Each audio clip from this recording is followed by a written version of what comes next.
cool. You know how the NFL for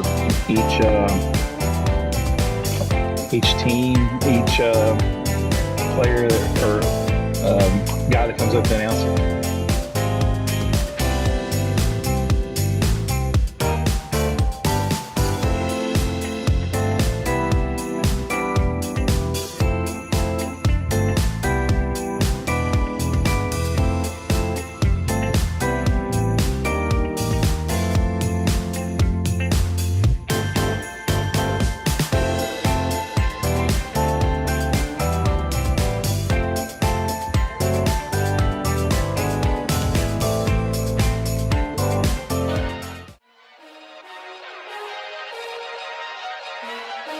You're tuned in to a Grown Folks production. In the mix With the commish, Nate.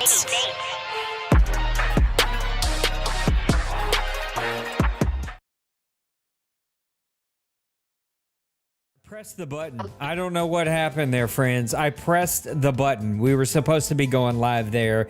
What's up, everybody? Welcome to season 108 OMFL Draft. It's going to be a ton of fun. I got a whole bunch of people in here. We got Maniac that's going to be helping me tonight. We got Nipples that's going to be helping me tonight. And then Kevin randomly popped up and he's like, hey, what's up, guys? And I'm like, oh, God, Kevin, we're starting a draft show here. Good to see everybody. Kev, hope that you had a great Christmas. Good to see Mackie. Good to see Mr. Maniac. Matter of fact, let's talk about Mr. Maniac and get him on the screen. There we have him, Mr. Maniac. Merry Christmas, brother. How we doing? No, wait. You did something. Now, you're back now. No. Okay. Yes, All right. yes, you are. I was like, we lost you there for a second, but you're back. Well, I was going to say Merry Christmas back to you, and excited for the draft here, and excited to have Mackie with us, and excited to see what's going on because, again, new season brings new hope. Everybody's excited. Everybody's pumped. You know, at least we get a couple weeks in with everybody like all 100% all in before the naysayers start. So. Oh, and I fully expect the naysayers to start. It comes with the territory. Kevin, nothing to be my bad about. It's all good, brother. You seen us. You jumped in here. I like it. I dig it. It looks like Bird finally made his pick. But before we talk about picks, we have a special guest that wanted to help us here tonight, Mr. Mackie, a.k.a. Nipples, a.k.a. Big Nipples, a.k.a. Sex Cruise Mackie. He's here. He's live. He's in the flesh. How you doing tonight, bud? I'm doing great. Thank you for that amazing introduction. I love it. I love the big nipple part. That's really awesome. Yeah, I'm excited. It's my first one, so I hope that it's not my last one.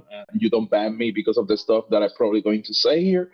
But I'm really happy to be able to be part of the OMFL Draft. Looking forward. Thank you, Bert, for finally doing the pick. So yeah, let's get this started.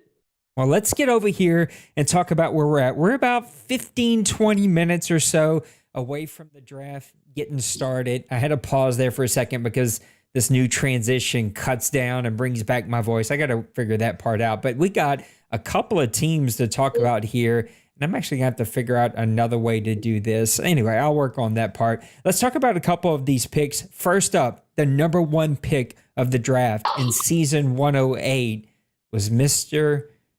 Green Bay Packers, Mr. Priest himself, Mr. Second Place. He goes out, he gets rid of Love, and he drafts him a quarterback in the very first pick of the draft. And this guy ends up looking like he might be Rookie of the Year material. Now, I'm trying to find the exact photo that I'm talking about. He took one of these like long range photos, so it's super hard to see. But Marco Feldman, strong arm kid out of Mississippi State, 96 throwing power. He did have 84 acceleration, 83 change of direction, 77 speed. That's not anything to get excited about. But for a quarterback, 79 strength. He's got a big arm. And Priest, the last time that he had a rookie quarterback that had a big arm, he was able to make a lot of moves and win a lot of awards and a lot of games. What do you think about this pick, guys?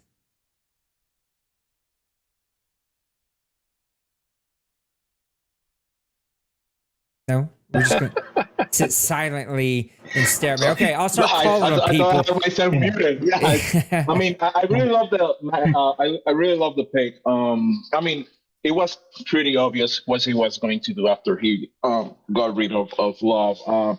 I think it's gonna be really really interesting what he do with this quarterback, especially the way that Chris usually plays. He's just throw the ball and whatever happens happens.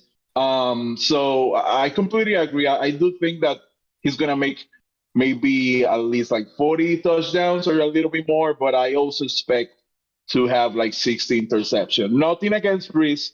It's just that I know that he's the new toy, so he probably gonna go crazy with him. So I don't think he's gonna be a game changer right away. Just because of that, he's gonna be just super happy to have him. But I think by next season is when we're gonna have he's gonna have a big impact on the team, though. Yeah, I agree with you there, Mackie. I think that Priest, every time he gets a new toy, you always see that he goes ham with them. Either as being a running back, and he'll rush them 300 times a season, or a quarterback, he'll have 600 passes in a season. So I do think he's going to come out playing the ball with this guy. I think we've seen him have a rookie quarterback in the past, and he's done a lot of good things with them. And again, he can also do a lot of bad things, throwing a lot of interceptions. But one thing is for sure, we know that Mr. Priest is going to fling the ball around the field this next season. Yeah. We're only to pick number 11 because Bird accidentally left his phone at home. Well, first, Nate overslept. I slept in. I stayed up super late, overslept. And then second, Bird left his phone at home while he was at a Christmas party. And, well, we just got stuck for several hours. And so we're only on pick number 11 in our pause draft.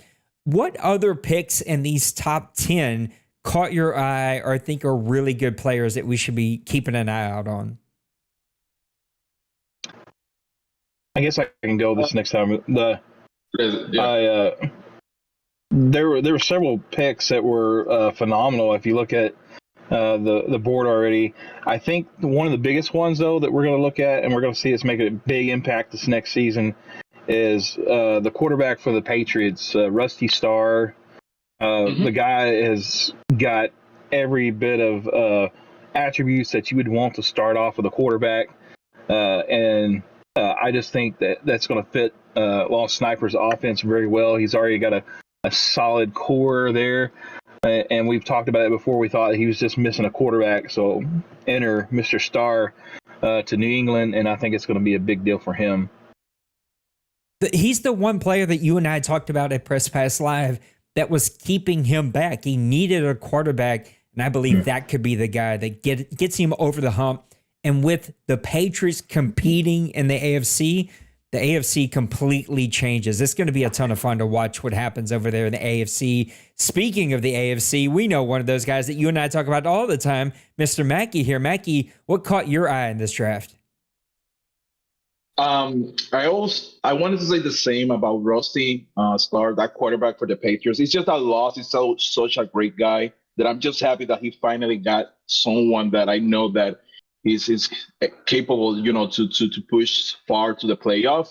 But I just don't like Colin. I mean, Colin got a wide receiver, Randy Stanford.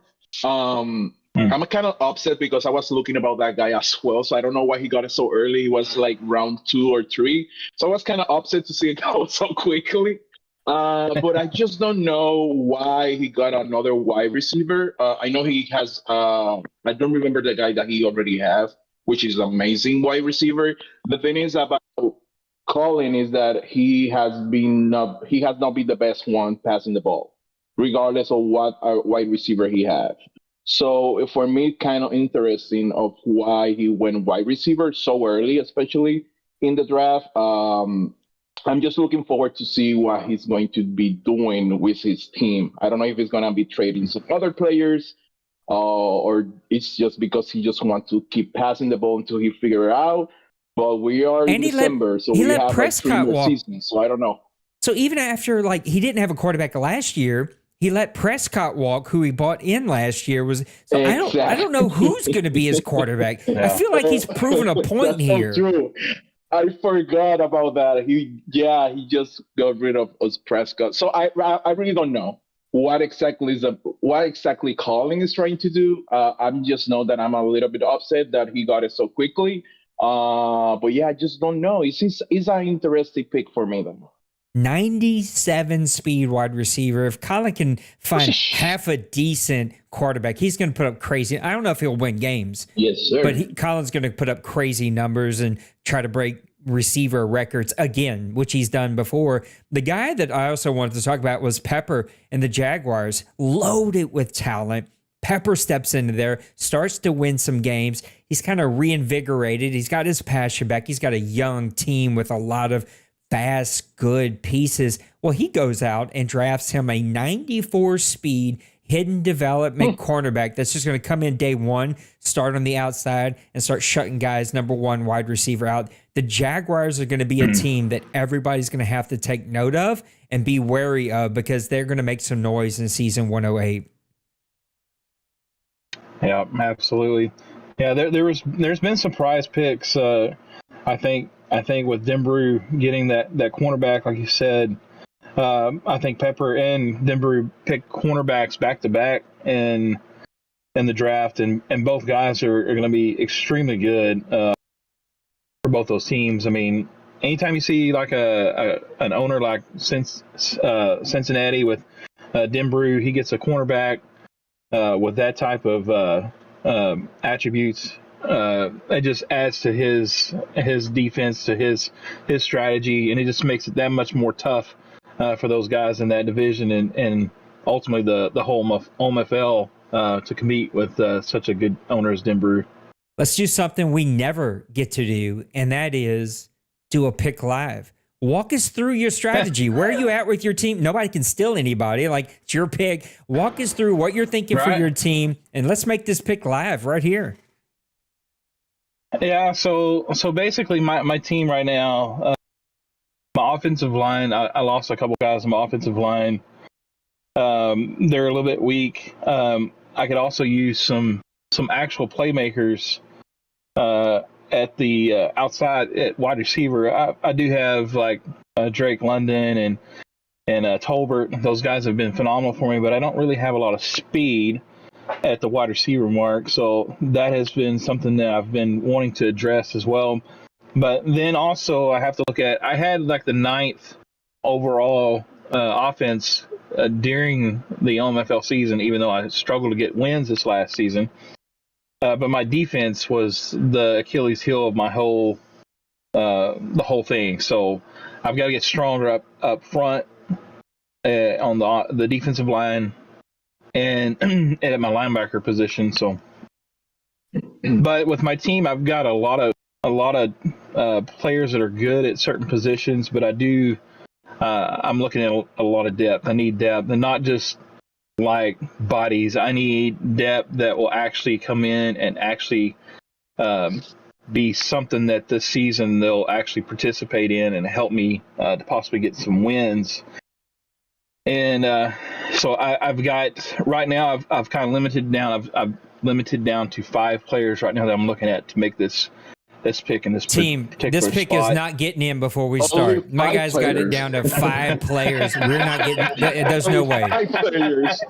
Oh my god! Wow. So right now I'm through the elimination of these 5 players, going like, okay, I'm going to pass on this guy for right now. I'm going to pass on this guy for right now, and really in the top 10, top 15, you really prefer to make like a splash pick. I mean, it needs to be something, good for your team, but also looking at something like a skill player. But a lot of times you can find a skill player later on in the rounds pretty cheap that can actually participate. It's always the catch-22 with skill positions because you can get them a little later in the draft, but it's like, if you pass up on one and he goes and man, he's an impact player, just like, Yeah, and you kick yourself for the rest of the season because you see the guy leading the rookies at touchdowns and stuff. Well, he could have been on my team, and I passed him. But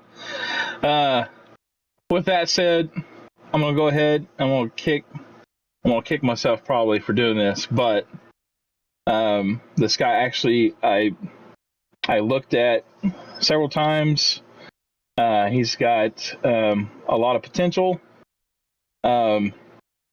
So let's welcome the newest addition to the Atlanta Falcons. If I can get over here to him. Mackie, I'm coming to you after we talk about this pick. I got a question I want to pick your brain for as Twinkie makes his pick, and then I'll be up. Mr. Keenan Hurst, right tackle out of LSU. The first one. Never sexy, but it's always needed. Talk about the guy. Yeah, he's a 21-year-old right tackle out of LSU. That's been my biggest need, according to the Madden, and also in my book right now as well, because I don't really have one there. But he's 21 years old, 6'4", 311 pounds, 87 strength, 70 speed, 77 agility. So this guy can actually move in space, change of direction, 53. So he's definitely going to fill a need. He registered in the skills composition with awareness at A, impact blocking.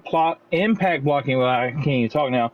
At B, lead blocking B, pass block at A, pass block finesse at A, pass block B, run block B. So this guy definitely is going to be an anchor on that right side for the Falcons this season. All of that buildup, 5 players, 10 minutes running through it, and it just comes out like I didn't want to say that, but yeah, just read my mind. Mr. Mackey, I want to come to you really quick before it comes up on my pick, because I haven't even really dug into this. I never have time to really drill into the draft until like a couple of minutes before. I've kind of looked at it from somebody on your side who sometimes you're able to be at the draft, sometimes you're not. How do you approach the draft? Do you go into it best player available? Are you looking for specific positions? Are you thinking salary cap? How do you approach the draft? I will say I always take first in consideration what is obviously the hole that I want to fill. That sounds nasty, but yeah, you know what I mean. So it sounds very nasty, but yeah. So I do think that you should always go to what do you thought it was missing for you to make that push. Like sometimes there's gonna be a really sexy pick, like the wide receiver who's running 97 speed. That is super good to have, but sometimes you just don't need it because you did good on the passing plays, you did good in everything else. So you probably need to feel what exactly is making you not go far in the playoff. So for me, I always take that first, and then after that, I take the sexy picks, and after that, I take the best names. Like there's a couple of guys that have really awesome names. And to be honest, sometimes I draft because of the names. Some names are really fun to have in your team, regardless of what their position are playing. But yeah, you should always go with what exactly you're missing to make that push. Doesn't matter if you have a really sexy pick first, though. What about you, Maniac? How do you approach the draft? In a lot of ways, I'm kind of similar to Mackie, but I really look to address like my needs, obviously, because I try to go in free agency. Obviously, we have free agency first before the draft, so I try to feel. A lot of times, what I'm trying to do is either in free agency, I try to get one impact player, and the rest of the guys try to be just fill in or. A good backups, but in the draft, I really want like my first 3 to 4 picks to be really players that are going to be competing for playing time in the next season. Later on in the draft, if I get guys that are just filling guys, that's fine. If I find some hidden gem that the guys around here miss, which they don't happen too often, because these guys are drafting third and fourth round estimated players in the first round because they've done their homework and research and stuff. So, but really, first of all, just it's needs. Looking at my needs, and if I wasn't able to fill something in free agency, I go in the draft and I try to attack that with the first 2, 3, 4 picks. I'm getting yelled at by a toddler 2-year-old who is outside that building. I figured I'd let my pick show here. I went with Jose Manuel, right outside linebacker. He's I had to go with my guy Nipples. I had to go with a cousin of his. I was looking at that guy. 84 speed, 90 acceleration, 83 strength. Wow. I don't know if y'all can hear her, but she is screaming at me. 77 jump. I don't love that, but he's hidden development, which I do like. So somebody let that baby in. Jeez, she is screaming at me. And it is almost time to get going here. We got the Red Dragons. Come see. Oh, I know. You want to say hi? Say hi to everybody. Oh, say hi. Wave. Wave up there. Wave up there. No? Hey. No? You're not going to wave? She's like, who's that big ugly guy on the screen? So I'm pretty happy with the pick. It was definitely a position of need. It was a position that I needed to draft and one that I needed to have. So I needed to hit on it too. And he was the guy that I trusted the best, the kind of the top portion of my draft. What, baby? Yeah? Yep. You can't hear nothing, but I can. She's telling me that was a great draft pick and that I did a really good job. So you want to tell everybody bye so you can go spend time with Mimi? Say bye like this? Bye? No? Bye. I love you. Yeah, she's so cute. Yeah, so also, this kind of stuff drives me nuts. It may not drive anybody else nuts, but everything on my camera is a little off kilter because I completely, let me go show, but I completely redid my studio over the Christmas break. I was like, I hate it. I got to redo it. So I moved everything around, did a little art wall back here, redid some stuff in front of me. The one thing I haven't done is move my camera to be centered. So if that bothers you, I apologize. Just saying it up front because it bothers the hell out of me. But I got some kits coming in on Thursday before I can redo that. So far, we're ready. Oh, wait, it's time to get going. So let me unpause this as we were waiting on Tim. Hopefully he is here because Tim, here we go. We are underway, fellas. The 2-minute clock has started. We got halfway through the first round, which is not too terrible. I wish we would have got even further. It's not bad. In your first 15 picks, where you're going to see usually some of the most impactful players, which one of these teams you think have done the best? I'm going to say. Well, I was just going to say probably looking at what's been picked already. I kind of go with the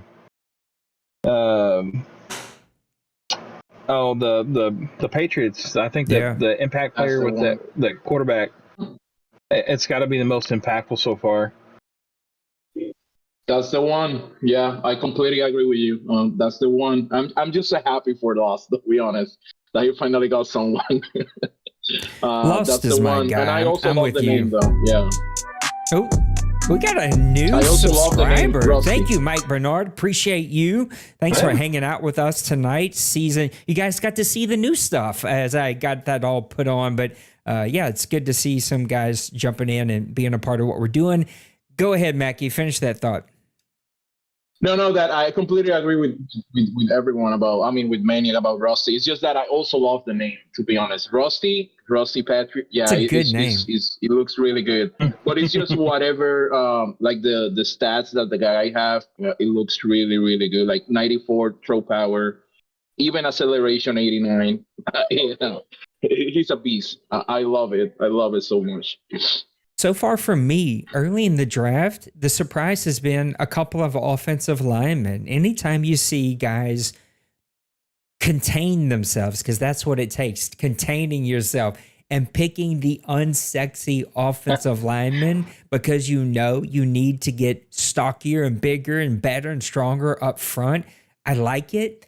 And usually people are not going to give awards for that. You know, Neon Sports is not going to give awards. We're not going to talk about how great of an offensive line people drafted, but it is usually the piece that allows you to have the great quarterback year or the great running year or the great defensive year is because of what those defensive lines can do. So it's good to see guys starting to kind of invest into those unsexy positions.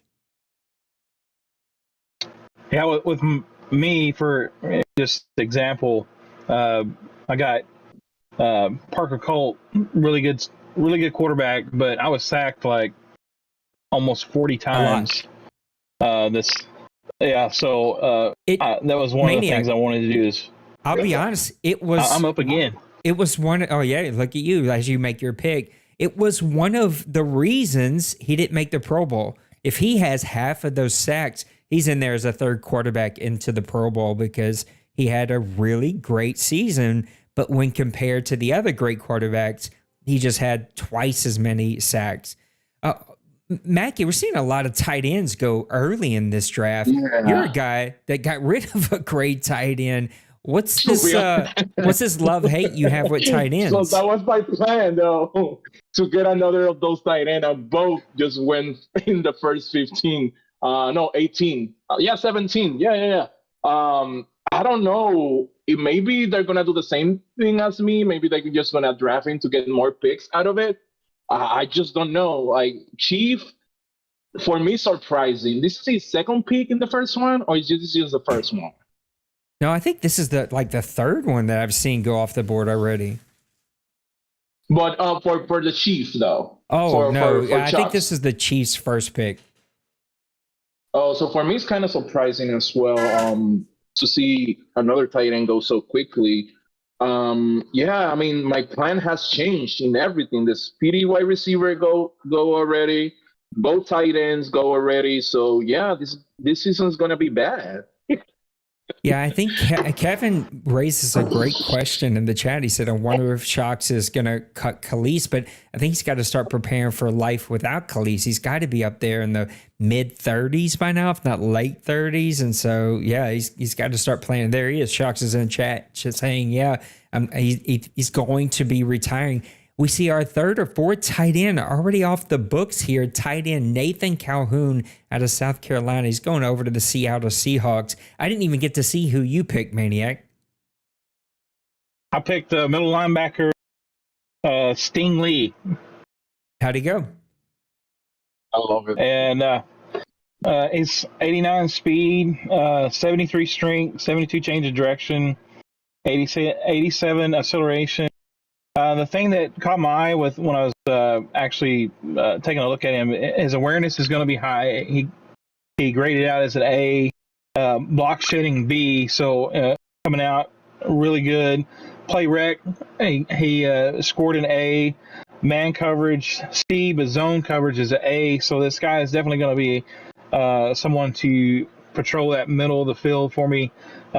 And this helps me get younger because I've got quite a few older linebackers, especially in that middle side. So this guy's going to be the middle linebacker of the future for the Falcons. Yeah, he'll be somebody driving me insane for the next couple of seasons as it usually goes.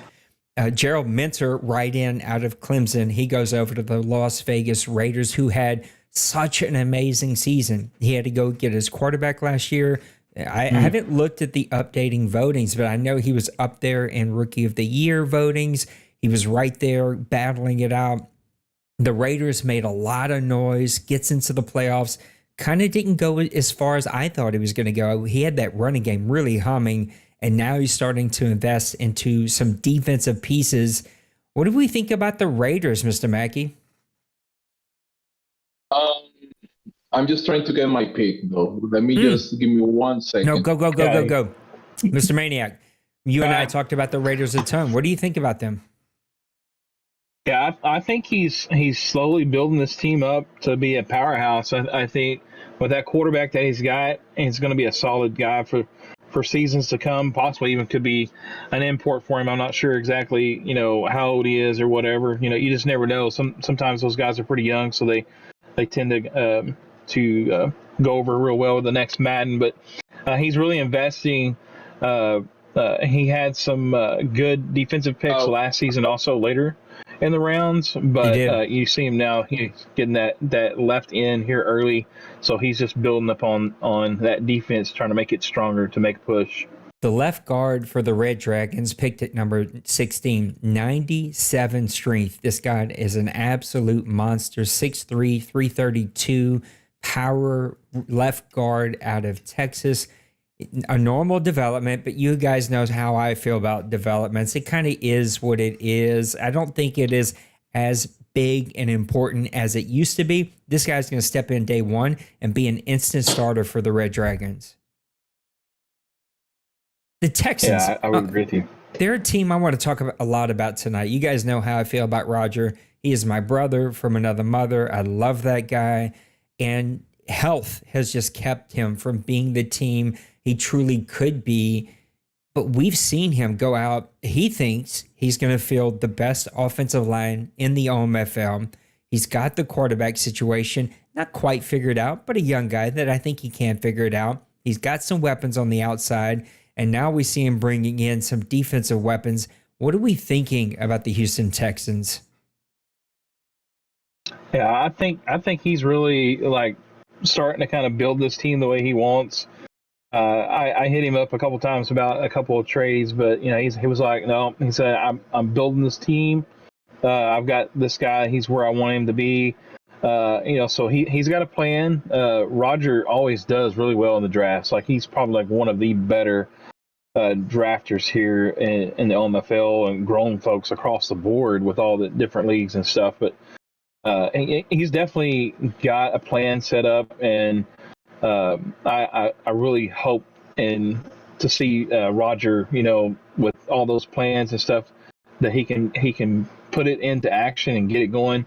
And he's had a tough time with all of his personal stuff that we know about, but he's such a good guy, and I'm ready to see him make a move into the playoffs and be an impact there.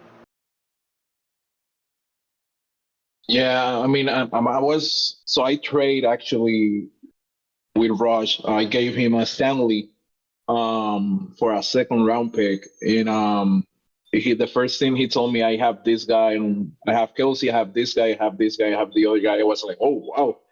So I was really happy to see that. I just think that he's really good running the ball. I keep telling him, yo, just run the ball. You're amazing running the ball, but I just don't know why he wants to pass so bad.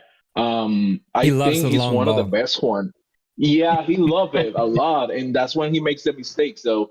But he run the ball so good that now I think with this line he's gonna be comfortable doing it, which makes me happy. I'm not too happy. Well, he's not in my division though, so I really don't care. The other guys should care, but he's still in my conference though, so I should be worried on that part because I'm aiming for the wild card. So probably I will see Rush over there as well. But yeah, a really good line that he has over there.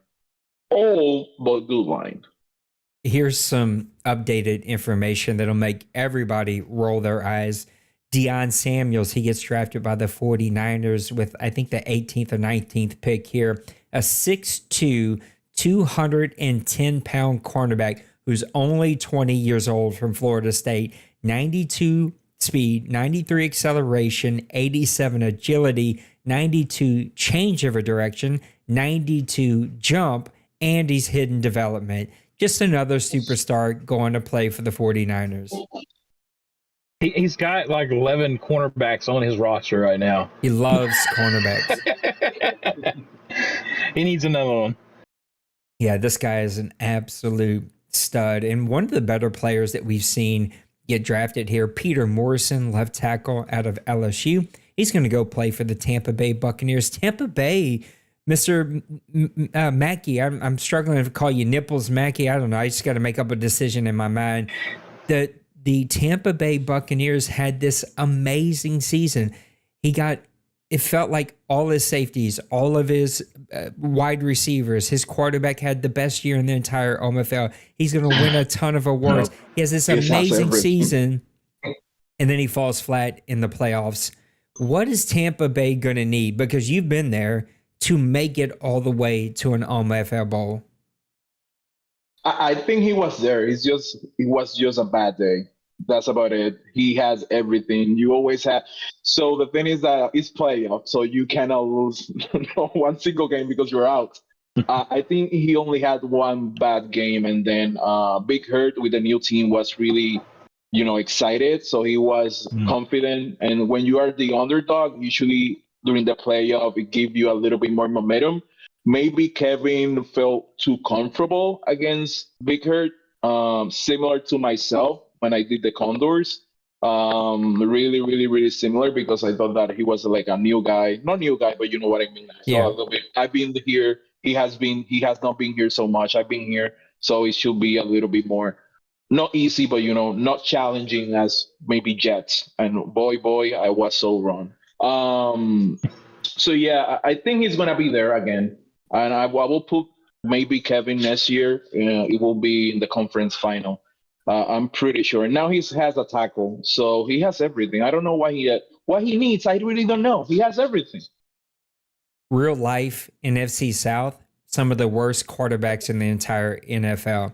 Real life OMFL NFC South has arguably the best set of quarterbacks that you will see in any division in the league, top to bottom, from Ryder to the Falcons quarterback. Got my lefty rocking and rolling. Young is now going to be in the hands of Bird, who's won a Super Bowl in the deuce with that team. Like, they are all just crazy, crazy good. And then the Tampa Bay Buccaneers posted their left tackle that they just drafted, 6'4", 316, 23 years old. He has 94 strength, 74 speed, which I love having fast offensive linemen, can get out on toss and sweeps, 82 acceleration, 75 agility. This guy can do it all. Day one, instant starter to protect the blind side of Ryder. Wow. I think he's losing Wharfs or something like that. I think to the contract, I think he's going to be up for contract or was up for contract, but wow, that's a big time pick for Kev there in the Bucks. It's gonna be hard to get around him with the defensive end. Maybe I might have to make a draft for a defensive end or outside linebacker my next draft. The Jets, they take Calvin Graham, strong safety out of Clemson. Another team, tons of potential. Had the rough start to the season, figured it out halfway through, went on quite the run, and then had one of the most epic, crazy games in the AFC Championship game that anybody could have. Comes up just a little short. I'm expecting big things from Kobe and the Jets. You're over there, Mr. Mackey. What is it that the Jets and Kobe do that just cause so much trouble for people playing against him? Yeah, Kobe's smart. I don't know if he puts a lot of time of scouting people or just reading Madden books. I really don't know. But it's really interesting. It's my turn, but it's your really pick, yeah. can't. But I know who I'm going to pick. So he, like, I don't know if you were watching the streams from the playoff, but when he was playing Bill, he was basically saying like that guy is just smart. Oh yeah. You just have to have a new game plan that he hasn't seen before. Like, if you're used to do same play, same wheels on the third round, on the short third, or whatever, it doesn't matter. He knows. He knows. So you have to create a whole new game plan just for him, for just that guy. So he's unbelievable. To be honest, he's just crazy. Well, go make your pick. That's what I wanted to avoid you. him. I wanted to avoid him. That's what I wanted to avoid him. And boy, what's wrong anyways? I used to have to play him twice a season, every season. I used to have to play your champion, the Bronco Man, twice a season, every season. I got to play Kevin twice a season, every season. I got to play the Deuce champion twice a season, every season. I got to play Maniac, who has arguably the best on paper quarterback in the league, twice a season, every. So this is why Nate questions, why do I do this with my life? I should pick up a new hobby. I should pick up quilting or something because this sucks most of the time. Nate's in the corner. Twice a season, twice a season, twice a season. It's the worst. Brian Larson's left in at a TCU. He's going over to Byron and the Los Angeles. San Diego. Pepper moved the team back to San Diego. I can't talk tonight. We're going to get this all figured out. This is the problem with streaming late. He moves the team over there. He's starting to invest into that defensive line. He's already got some killers over there. If Byron knows how to do anything, it is to build a great defense and have a really good running game. I'm expecting the Chargers to have a turnaround season this year. Nice pick there by the Ravens, too, with this defensive tackle out of Alabama. Maniac, you and Nipples, I want y'all to Gosh. talk about this guy and take over for a second. I'm going to get some water. Gotcha. Let's talk about the guy, man. So the guy looks really good. He has 92 strength, which is fine. Acceleration 81, speed 78. He looks like he's gonna.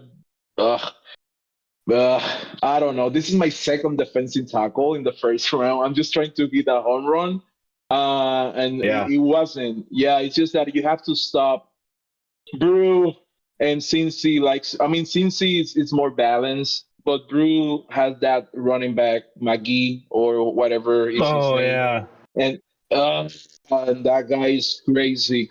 So I'm just trying to get someone that at least can stop that guy a little bit. And Lilo Kuchi also knows how to run the ball. My whole division knows how to run the ball. I just have to figure out how to stop that.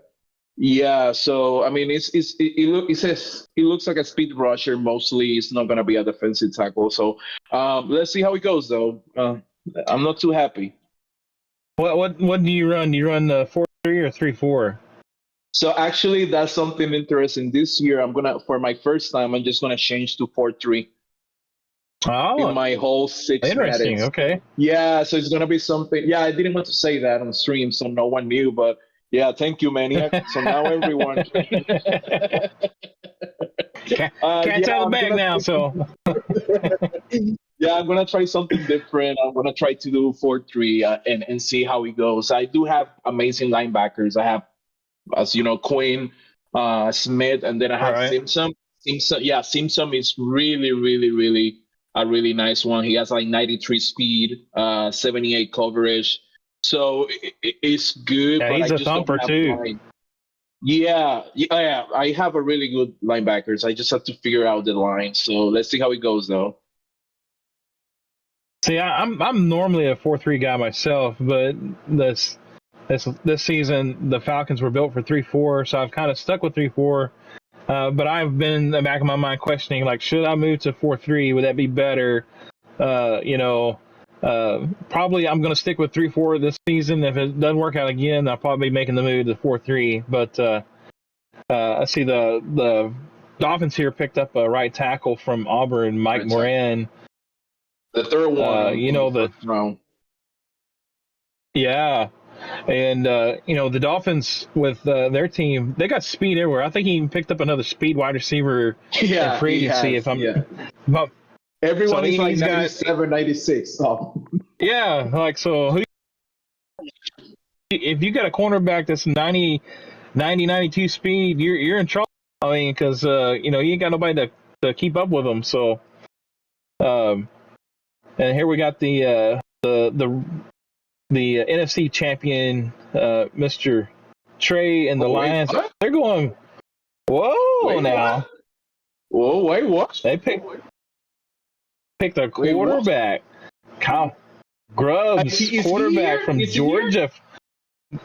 Is he? I don't think he's in here. CPU. I don't know. I mean, I don't think it ran out, did it? Yeah, it ran out entirely. I mean, he shows green. He's here. Yeah. So I guess I don't know if he's Interesting. giving up on the hooker Listen, or is this going to be a two-man? he has hated Hooker from season 1. I don't understand fully why.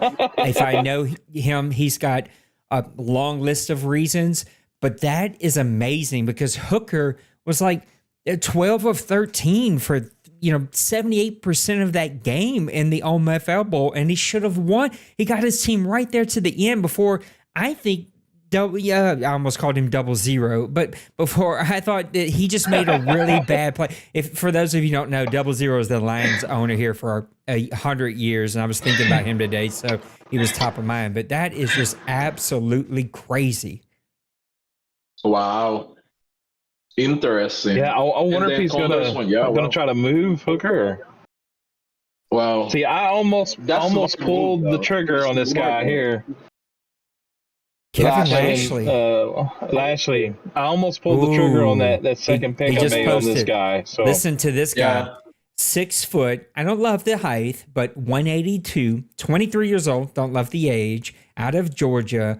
He is a lefty. Not that that matters for a receiver. 95 speed, 96 acceleration, 96 agility, 91 change of direction, and 90 Holy jump. cow. That guy, even though he's small, is going to be a player over there. Yeah, I mean, if he runs the offense kind of similar to what he did there in the OMFL Bowl, he had crossers, and Judy's not quite as fast as this guy. So Judy may end up being the possession receiver on the other side, and this guy turns into be his guy that takes the top off the defense. Here's the question for both of you. Did Tampa Bay, now I know he didn't have the playoffs that he wanted, but did he lay out the groundwork for how all teams should build their team? Get you a superstar quarterback, get you super fast wide receivers, and just go out there and wing it. May have. I know I had a lot of success even in the NFC South. You look at how he's kind of I know the first season there was a little bit closer race there, 3-team race, 4-team race. In fact, it was like 4 teams I think first season, but this last season he just ran away with it. I think it was like week 12 he was already the champion of the division. I think in a lot of ways, he's kind of give a blueprint of like this is how you attack defenses, but that may change with the all Madden coming around the corner. So, true. So I do think that even though he has amazing superstars about play calling, he's really smart calling plays in special situations. So I just really don't know how he did it. Having both wide receivers in the top 10 is crazy. How he did that, Kevin. So yeah, I'm happy that I'm not in that division. I'm so sorry for you guys. The Steelers, he's not here, so we're going to be skipping his picks. Remember, guys, if you're like watching the chat but you're not here, post in that out or not at draft, or when you leave, make sure that you post. Say that again. I didn't know that since he is not here. I'm so happy. Yeah, skip him. Draft all punters. I don't care. Sorry, I was drafting a message. He drafts Hugh Potts, or the CPU did, left tackle out of Alabama. He's going over to the Pittsburgh Steelers, who took some steps forward with a team that I think a lot of us didn't think he would. The big question, again, I can't follow everything, so maybe he made a move that I just didn't notice.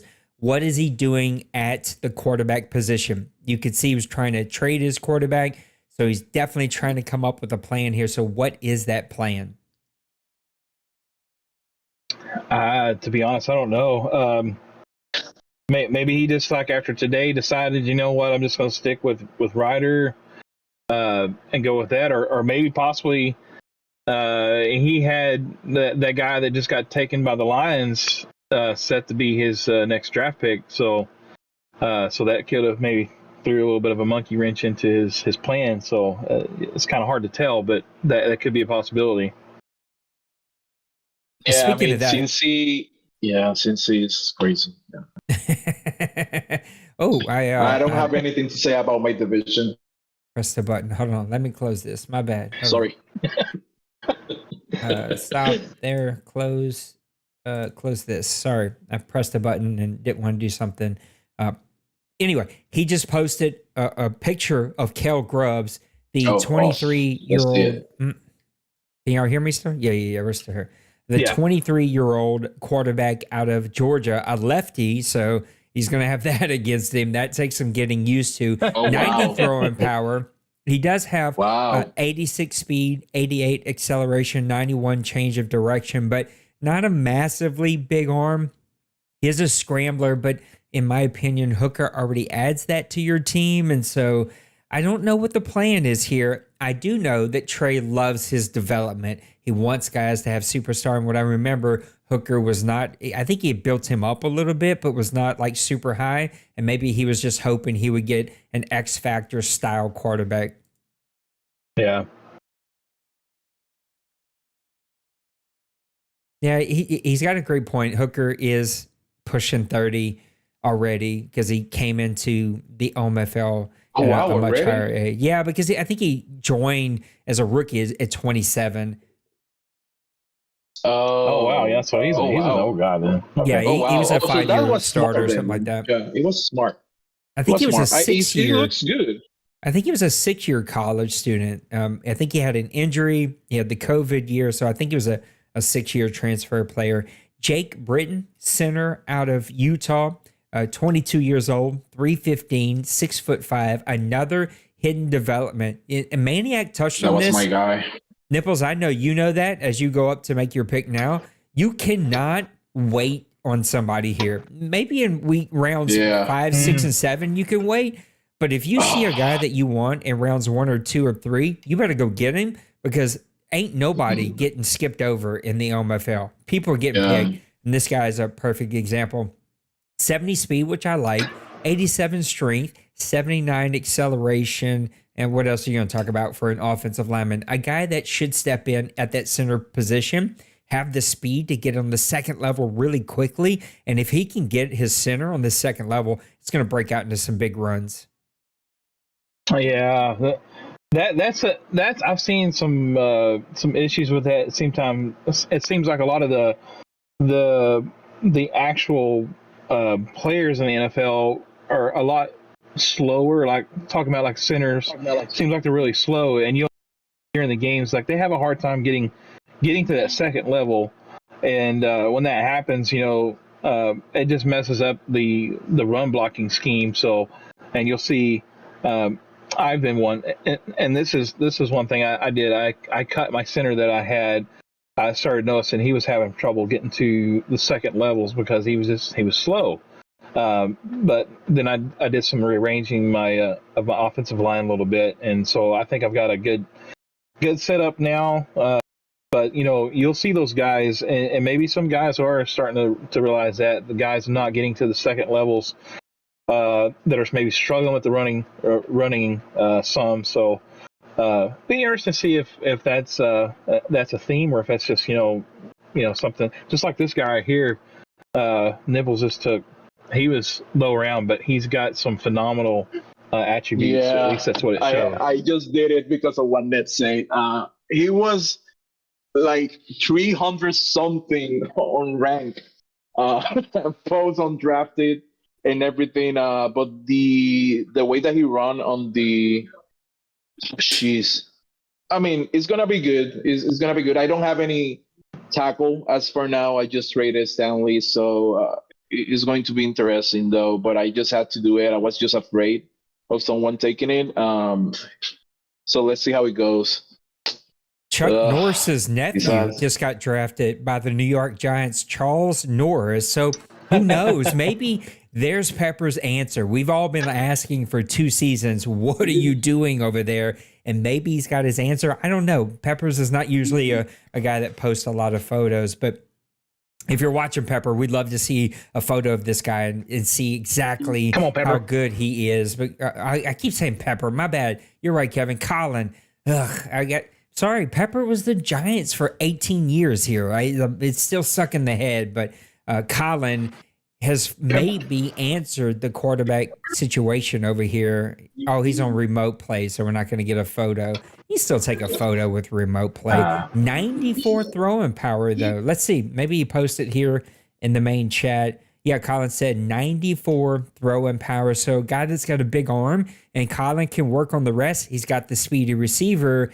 Guys, we may see a very explosive offense from the New York Giants.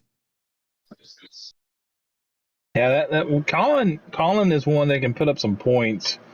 It seems like if he has a good quarterback that's got the arm capability of getting the ball to the different passing tree, he can make them all.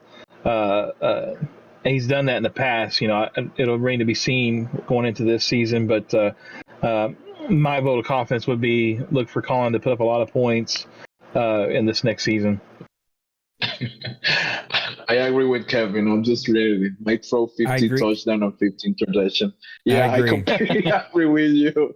Yeah, Colin is like pretty similar when they have a new toy, including myself. When they have a new toy, they just want to go crazy. And he has a passer and he has a receiver, so it's going to be really fun to watch that as well. Earlier in the draft, wide receiver Kyle Covington, a right-handed wide receiver out of Clemson, 6 foot, 195, 22 years old, another hidden development. He gets drafted by the Cardinals, 96 speed, 92 acceleration, 91 change of direction, 87 jump. We're seeing tons of kind of medium height receivers with tons of speed get introduced into this league. We're going to see a lot of fast playmakers on the field this year. We're going to see a lot of wheel routes. Yeah, thank you, man. Yeah, I was exactly going to say that. It's going to be the wheel season, 100%. And to go back to Colin and the Giants, I don't know that it wins him any more games, but it's definitely going to give him some explosive pieces. And it'll be one of those games that as you go into it, you know that you might have a chance to win, but he's going to make you sweat it out. And if you mess up, you're going to give up 65 points. Yes, sir. Yeah, it's going to be a headache. It's going to be a headache. Yeah, you better hope you don't have a any kind of dev upgrade for your team. Like you need to hold the team to 200 yards passing because it ain't going to happen. That's crazy. Brock Bacon, what a great name. Tight end out of California. He's going to go over and help Big Hurt. Another team steps into a brand new owner halfway through the season, and the guy completely turns things around, goes on a really nice run in the playoffs, just comes up barely short, but had a really great season. And probably now we're only expecting bigger and better things from the Washington Commanders. It just depends on what happens at that quarterback position. Yeah, I think Sam Howell. Because he let Tua go, right? Style. No, that's right. He's got Sam Howell. Tua was with the Red Dragons. That's right.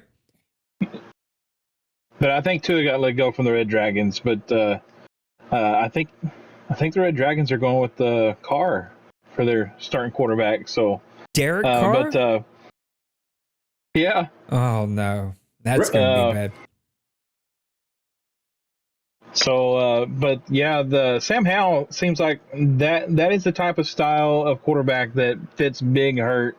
He likes the big arm. He likes the Sam Howell does have a little bit of capability of scramble, but he's I like a balanced quarterback. He's good in the pocket, but he can also move around and make things happen. And for the most part, I think those guys that he had, Tua and the other guys had starting quarterbacks for him, were just not quite the pocket passer that he really wants to be. And so that's the reason why he moved and ultimately is with the Commanders. And I just think the more he puts into Sam Howell, we're going to see that guy be one of the top 10 quarterbacks, maybe top 5 quarterbacks before this OMFL Madden 24 cycle's over with. Tim just said that he also does not have Derek Carr, which I didn't think he did either. He's got Brock Purdy only, and he could have had Willis. That's worse. Who is a very capable quarterback, can win you some games, and he passed on him because he was worried about some weird thing. I don't even remember, Tim, what you were worried about, and so now Willis is over in Dallas. Now that I know this about you, Tim, I'm questioning everything about your offseason. Like, how do you not? You could have had a quarterback for a 3rd round pick, brother, and you're going into the season with Brock Purdy? Oh, that's a disaster. And his throw power is really bad. I mean, that doesn't matter too much. Yeah, it's like though, 86 or something. 80, I think it's 84, 82. I have it on the dues, and oh boy. That's terrible. Yeah, he's bad. Yeah. It shows up on those deep ends and those deep outs because you're thinking like most of the time you got the quarterback's got the 95 throw power and he gets it out there. No, it's like it's selling, hanging in the air, and they get picked off like 9 out of 10 times. So, I thought he stuck with Derek Carr. He actually had a good success with Derek Carr at the end of the season. I thought he stuck with him. I didn't know he cut him too. But yeah, that's man, that should have been like draft number 1 for the Dragons. I know I'm telling Tim what he needs to do with his team, but that's just part of the thing here, the draft analyst. But to me, if I'm in that situation, I'm drafting one of these quarterbacks first overall, or whatever pick that I'm in. You can't let that go past. What did he do with his first pick? Was it an offensive lineman? I think it was. I think so. Yeah, I don't think we have any photos. I'm not. Oh, yeah, right here. Lost you there for a second. I think your internet was not playing nice. We keep seeing you blink in and out every now and then. So I lost you there for a second. Yeah, You're back That's, now. That's my pick here. So. Oh, well, go ahead. Make your pick. We just had another photo posted, and we're talking about this. You cannot sneak guys through here in the OMFL. Another hidden development player, Eddie Rogers, a 22-year-old run-stopping linebacker out of Stanford, 6'3", 232, 87 speed, 87 acceleration, 75 strength. Wow. Give me that guy every day of the week. I will stick him at middle linebacker. I'll stick him at left outside linebacker. I will find a spot for him. That guy can play. And the Dolphins, maybe not quietly, but they are having a really, really good draft here. Wow. Dolphin speeds. I mean, all his player has like incredible speed. It's going to be like, oh my! He has the X factor running back, X factor tight end, X factor wide receiver, X factor quarterback, X factor cornerback. Oh my God. Also, I'm happy not to be in that division as well. So it is crazy. How do you guys feel about this pick? The Broncos just posted their guy, Cameron George, wide receiver, 23 years old, out of Notre Dame, 6'2", 232. So a big guy, but 89 speed, 93 acceleration, 83 change of direction, 94 jump, 71 strength. So a big, strong guy that can go up and get it, but only 89 strength. Is that something that would keep you guys from picking a guy, or does that challenge you and you can find a space for him? If it's me, I'm finding a space for him. I think with how Madden develops players, you're going to get at least a couple of strength boosts throughout the season, or a couple seasons that you're going to be starting him.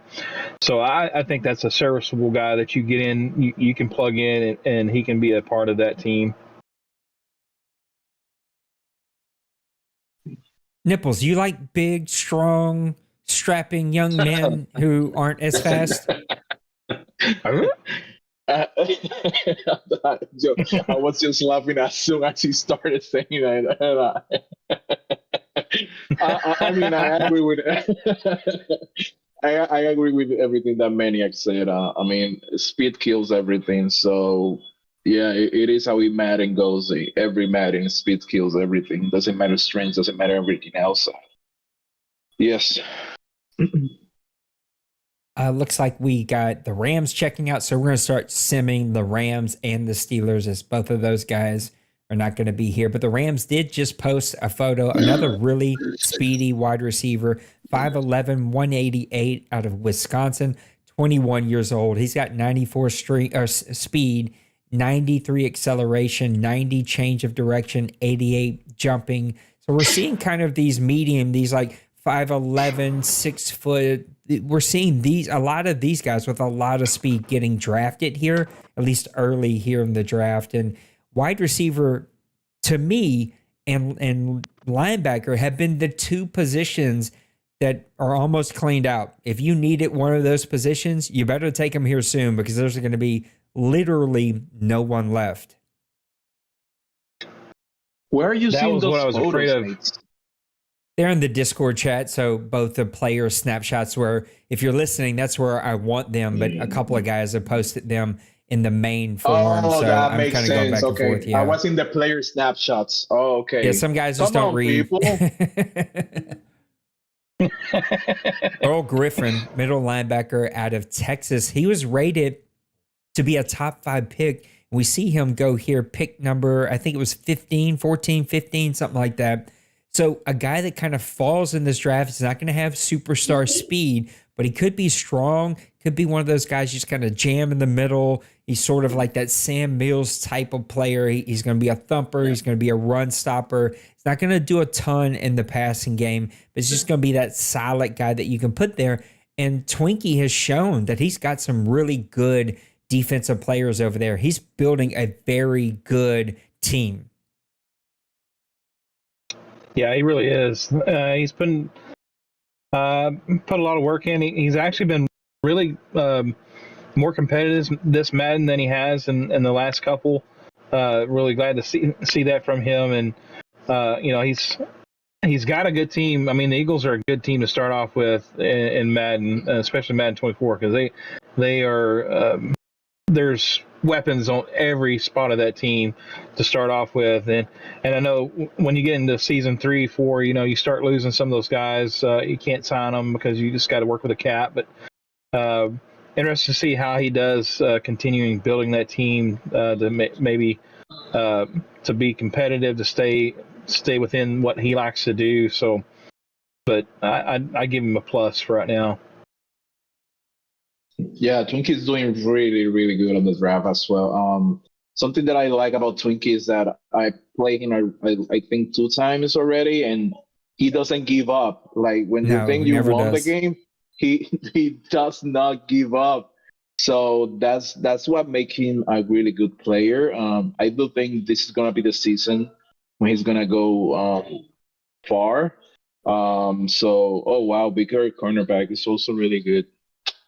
What's this player coming out? Bill, thanks for letting me know. I'm just going to give this warning. In the 4th round, we are going to open ourselves up for interviews. And so all you have to do is join the Discord voice channel, join muted. We'll ask you to unmute so it doesn't add a bunch of noise in the middle of us talking. But we'll start taking in players. Also, if you're interested in being interviewed, let Maniac know so we sort of have a bit of an order and we can kind of go off of that order.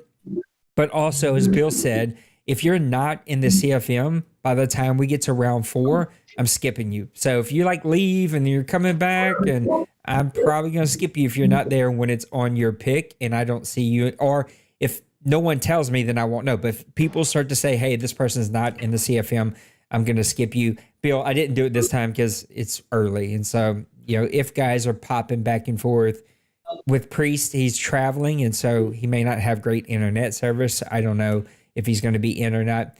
Nipples, talk about this cornerback that the Washington Commanders just bought in, a 205, 6'3" guy out of Texas. He's got some nice stats.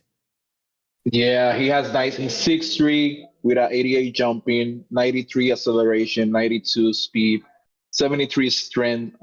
He looks something that I learned, and I believe everyone has learned from the money about this, is that if you get a cornerback, you have to have height, jumping, and speed. That's about it. And that guy has everything.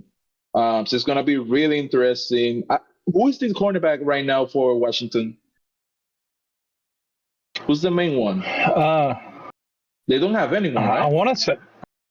I want to say he lost some of his guys. He wasn't able to. I grabbed one of his guys. He couldn't re-sign him, and no one else put a deal out there. Oh, And I got him in a it's gonna one-year be deal really a for game like changer.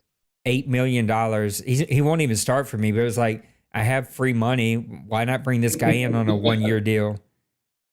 So absolutely, it was a really great pick. That's a started in most of the teams right now. So it's gonna be really good. Like 6'3" is crazy with an 88 jump. It's gonna be crazy. Mac, get your pick, but after you come back, I want to talk about defensive tackles. We have seen a bunch of defensive tackles come off the board. I too invested heavily into defensive tackles. That was my import that I bought over. Now that you've got your pick done, do you see that to be a good investment? Because I'm not seeing the early benefits, the early returns from having that defensive tackle. Last Madden, defensive tackles were crazy disruptive on the defensive side of the ball. Now this year, unless you user them, they're not as disruptive. I'm just asking the question from a defensive minded guy. Do you see the value in investing high draft picks for defensive tackles? It depends on scenarios though. If you're a user, it might not matter so much because you can user a low guy and then just put pressure. I believe Maniac said that one time that it's not about sacks or stuff like that. It's about pressure. So as soon as you put a little bit of pressure on the quarterback, you're done. So you don't even have to sack the guy. If you're not using the defensive tackle, I do think it's important. Now in this Madden, it hasn't been the case unless you user. The thing is that my line is bad, even though I have really fast guys and all that. I don't have no one who stopped the running backs in the other side. So I just, to be honest, at the end of the day, I really don't know what I'm doing. On my first round, it was really bad. So I drafted 2 defensive tackles. In other Maddens, maybe it's really important. In this one, not too much unless you user. But another thing that I want to give away is that I'm planning to use our defensive tackle on this one so people can be really happy about that. And let's see how it goes. I don't believe that. You can't help yourself but play cornerback and go make plays. Brock Bacon, one of the best names that we've seen in this year's draft. He gets drafted by the Washington Commanders. 85 speed, 88 acceleration, 80 change of direction, 71 strength. Not too bad for a tight end. 6'5", 239 pounds out of California. This guy is going to add an immediate playmaker to that Washington Commanders offense. I say we need to do a who has the best name out of this draft, because we had a Stingley, a Bacon. There are some unique names. There are some unique names in this draft class. Yeah. I'm almost thinking like, did Roger sneak in somehow and start naming guys? Yeah, that's kind of like So everybody knows. So I don't want anybody to feel like I've tried to pull the wool over anyone's eyes. Roger still does the drafts for us. He just immediately uploads them. I take them. He deletes them so that no one can say he's cheating or anyone. Somebody had something to say about that. And it was an ugly conversation, but we got it figured out. And so he does still do some of these. I'm not going to give him all the credit for these names, but don't you doubt for half a second that he didn't sneak in a couple of really good names, because that's what Roger likes to do. Yeah, he's like one of the best at naming guys with some pretty spectacular names that you just don't like hear every day. And but yeah, good job, Roger. We're coming to the end of the second round. Pick number 28 on the Chargers, the Red Dragons, the Cowboys, and then the Browns, Condors. Geez, I always mess that up. And then the Steelers that we will skip. Andrew Lawrence, a cornerback out of LSU, 21 years old, 6 foot, 200 pounds, a man-to-man guy, 90 speed, 92 acceleration, 94 change of direction, only 64 strength, but hey, you usually don't pay your cornerbacks to be super strong. He's going over to the Tampa Bay Buccaneers to help them out. Kobe, he drafted a right outside linebacker just a couple picks ago, Max Ingram, 6 foot, 237 out of Ole Miss. This kid only is a hidden development, 86 speed, 87 acceleration, 74 change of direction, and 74 strength. Yeah. Give me that as often as I possibly can. And then Joker with the Cardinals drafts Nolan Bass, a right outside linebacker out of San Diego State. The 21-year-old is 6'2", 233. Guess what? Another hidden development player. He's got 84 speed, 90 acceleration, 75 change of direction, and 70 strength as Joker tries to add to that defense with some great playmakers. And we're coming to the end of the second round with the Dallas Cowboys here. I don't know if you guys saw the Drew wide receiver. Which one? He just posted right now on the chat. Eli Barkley for Little Koch and the Cleveland Browns. 5'8", 187 pounds at Ohio State, 97 speed, 98 acceleration, 98 agility, 97 change of direction, 95 jump.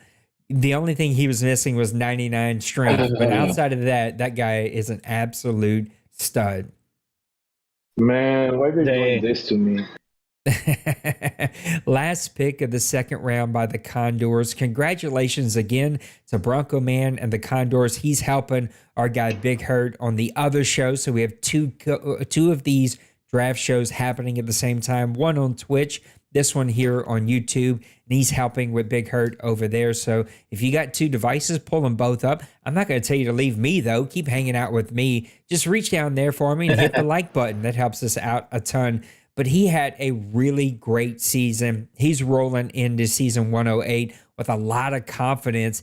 Coming in as the 4th seed, he found his rhythm, and he came away with a hell of a game with a victory in OMFL Bowl number 107. That was a spectacular game. He played that. I mean, you couldn't play that any better. The script was, if it would have been a Hollywood movie, I mean, that would have been one to watch to the end for sure, because it was a back and forth game.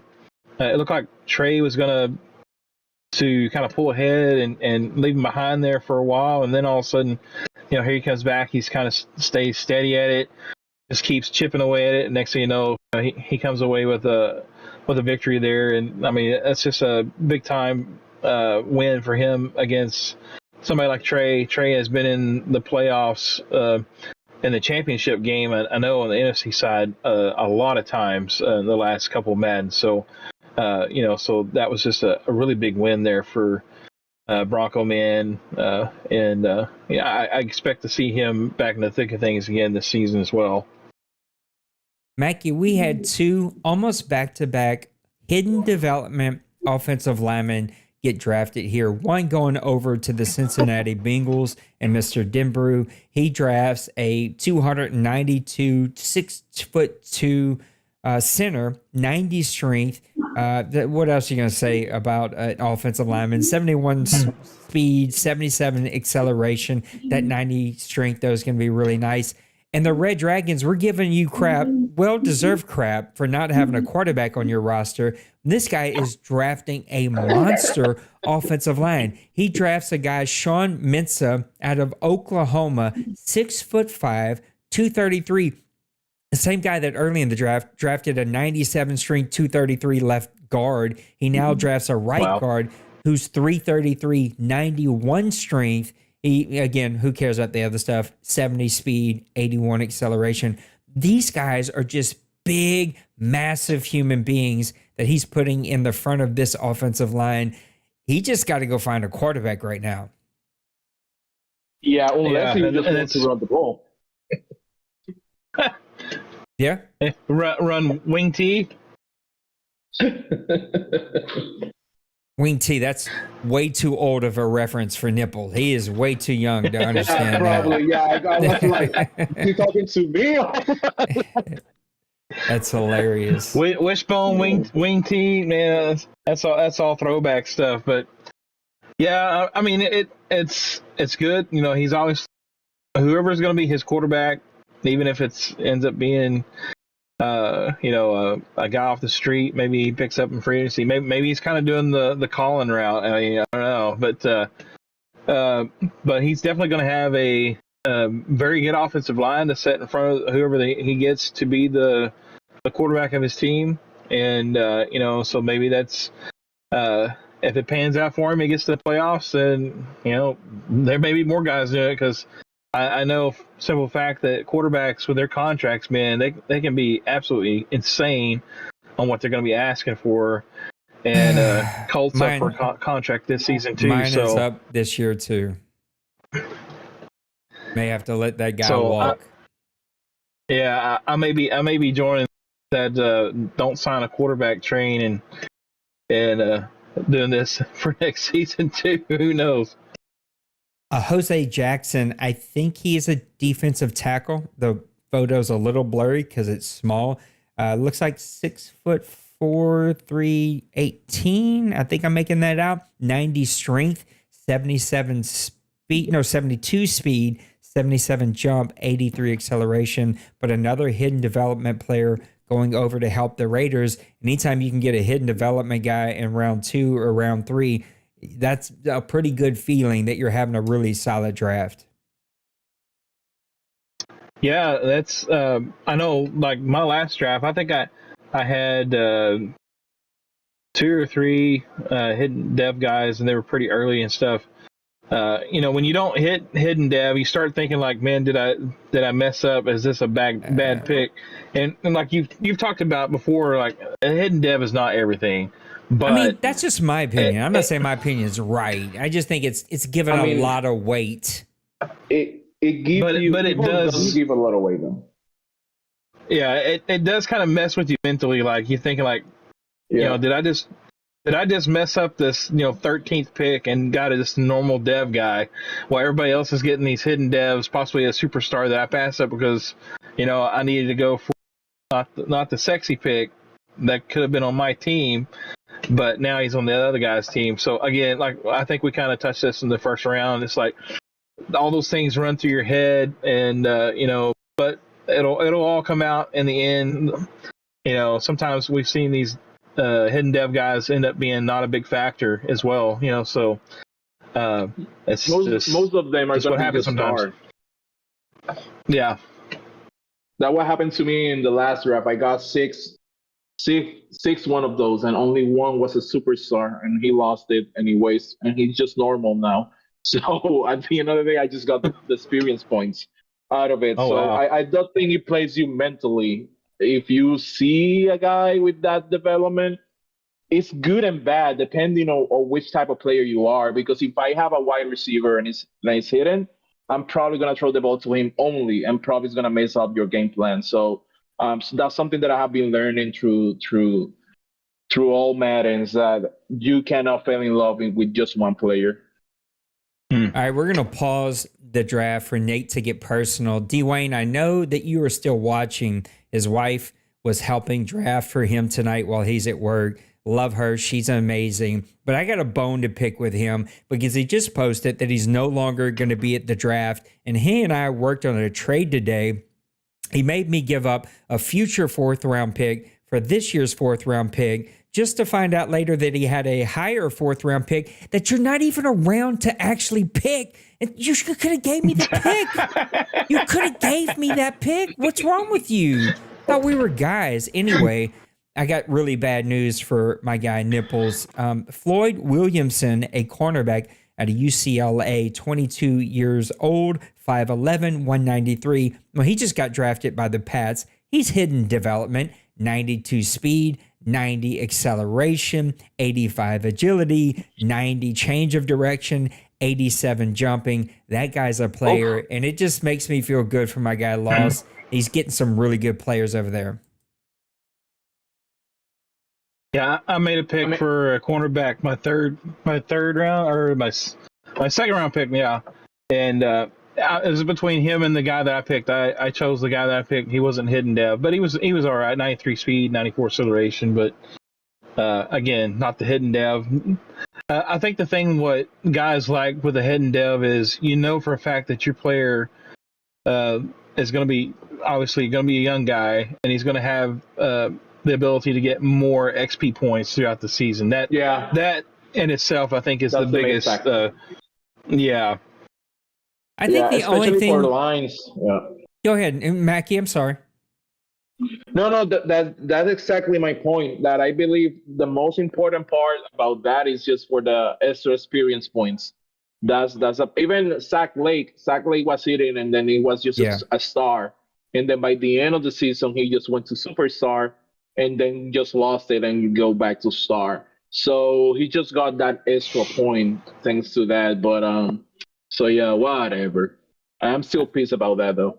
I think the only thing that it guarantees is what we just all experienced with Mr. Mackey, and that is you're going to all, there's a B word that I would like to use right there, and complain at the end of the season that you don't have the development that you had earlier, and Madden doesn't do it right, and Nate needs to create some kind of complicated system to do it manually. No. This is the game. We all play it in all of its flaws and beauty. I think that's the only thing it guarantees. So we'll have to see how it goes. Another hidden development guy drafted by the Washington Commanders. Way too many hidden development guys. Maybe this is just a strong draft, but if we see this next year, Raj, me and you, we got to talk. This is way too many hidden development players. 6 foot, 205. And maybe this is why so many players lost their development, because I'm assuming Madden takes it into account. 6 foot. It does. 205, a hybrid guy to Mississippi State, 89 speed for a safety. I'm fine with that. 90 acceleration, 87 change of direction, 83 jump. I don't love the jump, especially for a safety, but a hidden development guy is going to go play for Mr. Big Hurt. Yeah, just to jump in on that, it does. I remember reading whenever they put that out that the game will, because obviously we have limits on how many superstars and X factors and all that stuff, and that's going to be in each season. So the game will automatically start cutting back players to anticipate for the draft class. Now, I think with like with the Madden generated, from what I read, is it'll just a percentage of guys, like if a guy got it later on in the season or something, I think sometimes they'll take it away and then they anticipate to have that into the next draft class. But anyway, I mean, it's still it's like the draft's like Christmas, and guys like the unopened hidden dev presents. So yes, they do. I'm gonna let you guys run the thing here because it is my pick, and I'm winging this thing. So here we go. Oh, wow. This is just your second pick. Crazy. Yeah, I didn't have a lot of draft picks this season, but I'm going to go ahead and do this one live because I found my guy. I kind of needed one. I hit the wrong. Yeah, no, I hit the right button. Let me get back over here. So I'm going to take Deontay Pearman. He is where is he from? Where's it at? I guess it's over here. California, 6'4", 274. Let's all find out together. Good or bad pick? Normal. 81 speed, 84 strength, 81 acceleration. Nothing to get too excited about, but he was kind of rated at the top of my board. I needed a defensive end, so it's worth taking the shot there. All right, back over to the Miami Dolphins. Then we have the Philadelphia Eagles, Tennessee Titans, and then back-to-back with the Chiefs before going back over to Maniac and the Atlanta Falcons. And we're moving through it, man. We're right at halfway through the third round. And in the fourth round, we'll start taking some interviews. We're going to start skipping people if anyone tells me who's not online. And we should be ready to rock and roll. When we start entering this territory, I'm not going to put Maniac on the spot because he's got a pick coming up here. But how or when in the draft does your mind shift from filling needs, looking for top tier players to I'm going to start taking flyers? We're going to start taking some chances on some of these players.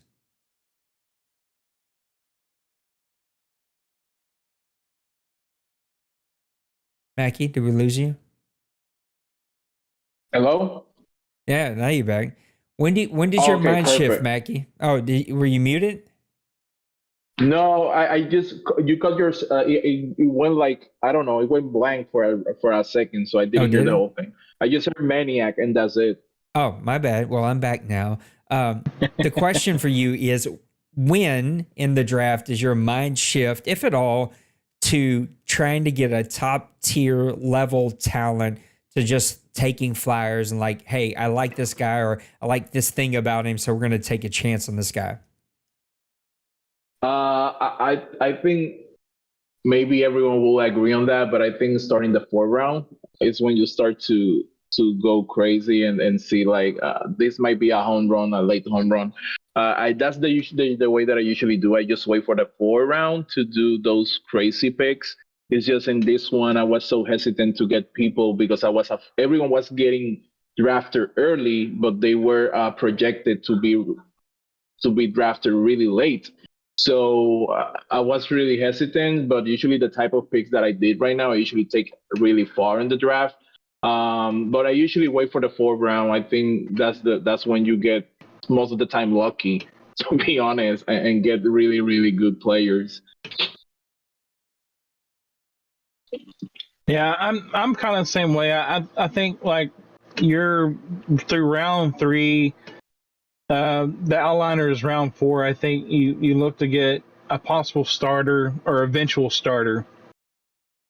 Past that, you're just looking for anybody that checks the box on athleticism. Yeah. Maybe really strong, really fast. Maybe a tall tight end with good blocking skills that could possibly be a red zone threat. Maybe even like a fullback or a power back or just a scat back or something like that, or a return guy. A lot of times that's what I think guys go for in those later rounds. They'll try to just get the fastest guy for a return guy and hope they've caught lightning in a bottle. But that's kind of the way I approach it. Like I said, the first 3 to 4 rounds, I'm looking for a guy that can either eventually start, or be a very productive player throughout his rookie contract. If I don't get somebody like that in those rounds, I've failed. Like my draft is not produced, and then I'm like, man, I didn't have a very good draft. So I've got to hit at least on like 75% of those picks in the first 4 rounds to be a good draft for me. But those latter rounds, yeah, it's just taking a flyer on a return guy or somebody that's just really fast, maybe they can catch, and just hoping that can get over the top. The Broncos drafted them a hidden development right in out of TCU, 72 speed, 81 acceleration, but 86 strength. So big, strong defensive end that can get off of blocks. The Massimo and the Miami Dolphins drafted a hidden development halfback out of UCF 5'11", 222, 91 speed, 93 acceleration, 87 agility, 77 change of direction. So another speedy player going over to the Miami Dolphins. And then the Eagles drafted Tony David, a strong safety out of Texas A&M, 6 foot, 196. He has 88 strength, 90 acceleration, 75 change of direction, 87 jump, which you like a lot, and the 78 strength, which leads me to believe he might be a thumper. He's going to be a guy that'll come down in the box, kind of be another linebacker, make plays in the kind of those short to medium zones. You just don't want him to cover deep, but you can arrange your defense where that guy can be a really good playmaker. And Twinkie and the Eagles continue to add to an already really good defense in Philadelphia. Yeah, it's like you got some good picks there. We got the Kansas City Chiefs up currently, pick number 17 in the third round. Then the Atlanta Falcons, Seattle Seahawks, Raiders, Ravens, and Bengals. And that's going to bring us closer to the end of the third round here. So here soon, we'll start to open ourselves up for some interviews. Team, do me a favor. You're watching season 108 OMFL Draft. We just crowned a champion in the Orlando Condors and Mr. Bronco Man. I appreciate you. We're going to get that trophy out to you here really soon. Do me a favor, though. Reach down there, hit that like button. We got my dude Nipples in the chat. We got Maniac here on the screen. We got a second show going on. That's what we do here in the OMFL. So I appreciate you guys. Thanks for being here. Let me give you these last couple of picks from the Kansas City Chiefs. Guess what? Both of them hidden development players. I don't know. Maybe Roger put 400 hidden development players. I don't know. Shouldn't blame him either. Maybe he doesn't work on all those things. I think he just kind of messes with a handful of players, just kind of even out the draft. But man-to-man cornerback out of Auburn, 6'1", 207, Matthew Davis. He's going over to the Kansas City Chiefs. 91 speed, 90 acceleration, 93 change of direction, 91 jump. Super fast, athletic cornerback, going to go help that Kansas City Chiefs defense. And then he drafts right after that a left outside linebacker, C.J. Watkins, out of UCF, 6'3", 251 pounds, only 73 speed, but 86 acceleration, 71 change of direction, 78 jump, 79 strength. This is my point. I don't care what you do to that guy. He is hidden development. You're not starting a 73 speed outside linebacker unless you're playing 3-4, or you're going to move him to defensive end at 251. He's a little light in the butt to be able to do that. We'll have to see how that works. I'm going to let you guys take over. Nature is calling. Nipples, say something funny.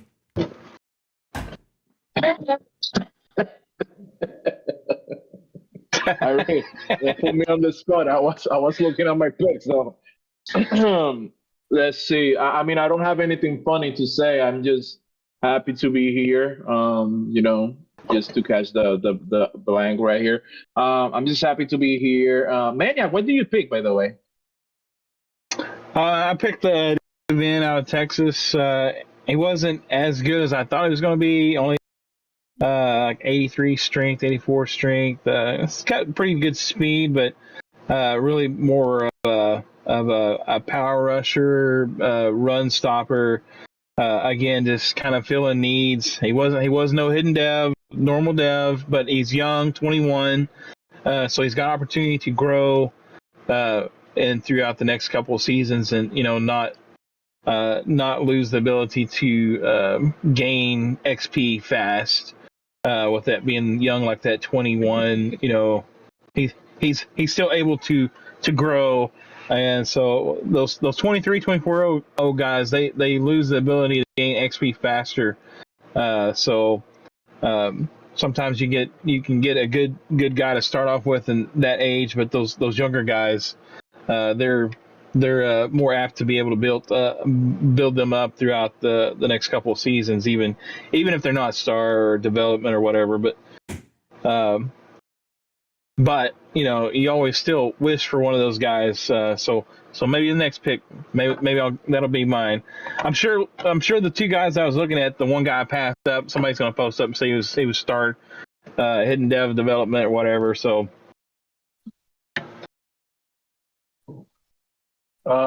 Well, I think I'm going to be the first one. I don't think no one has drafted a fullback, but I just didn't sign Ricard. So let's see how it goes. So, okay. I mean, yeah. 80. I mean, he's fast and he has 79 strength, jumping 76, which is impressive. 81 speed, 82 acceleration.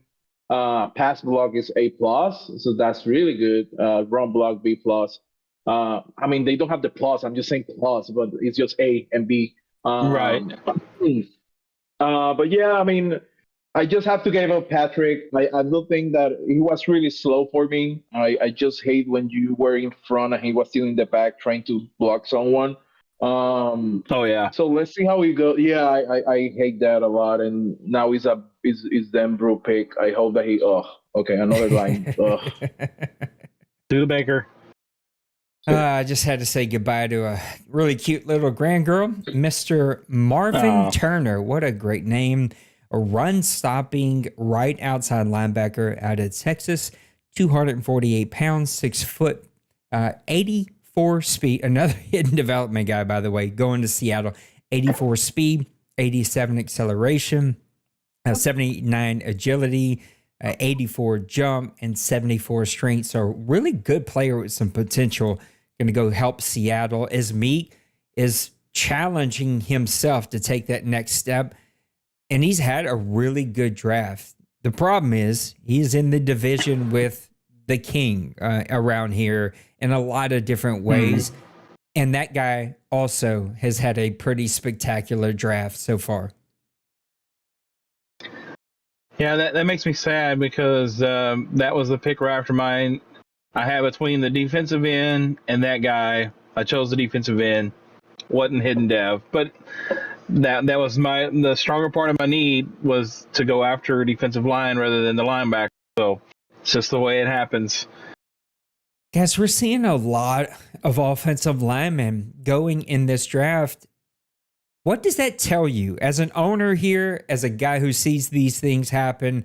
What does that say to you? Defensive line users. Say it again. When someone is drafting a lot of offensive line, that means that there's a lot of defensive line users. Yeah. Yeah, I was going to kind of jab at that too. It's like either they're preparing for what could be needing to improve their offensive line because, I mean, to be honest, like the last 2 seasons we've had, if you had a low 70s guy that had decent blocking ability and run and pass, you really didn't have the need to go out and improve. But I think as you saw, like later on in this last season, when Madden did its one of its updates, you started seeing that pass rush was starting to kind of be a little bit more effective than what it had been. And I, for one, my offensive line wasn't very good. The first season they weren't real good, but they played really well, and I think that caught up to me in this last season because of the adjustments that Madden made themselves on their side.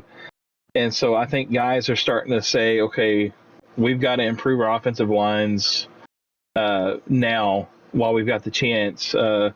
And I think that's the reason why you're seeing this run on the offensive line, guys. I think it's just the fact that and then also a lot of your higher tiered offensive linemen from the NFL now are aging out.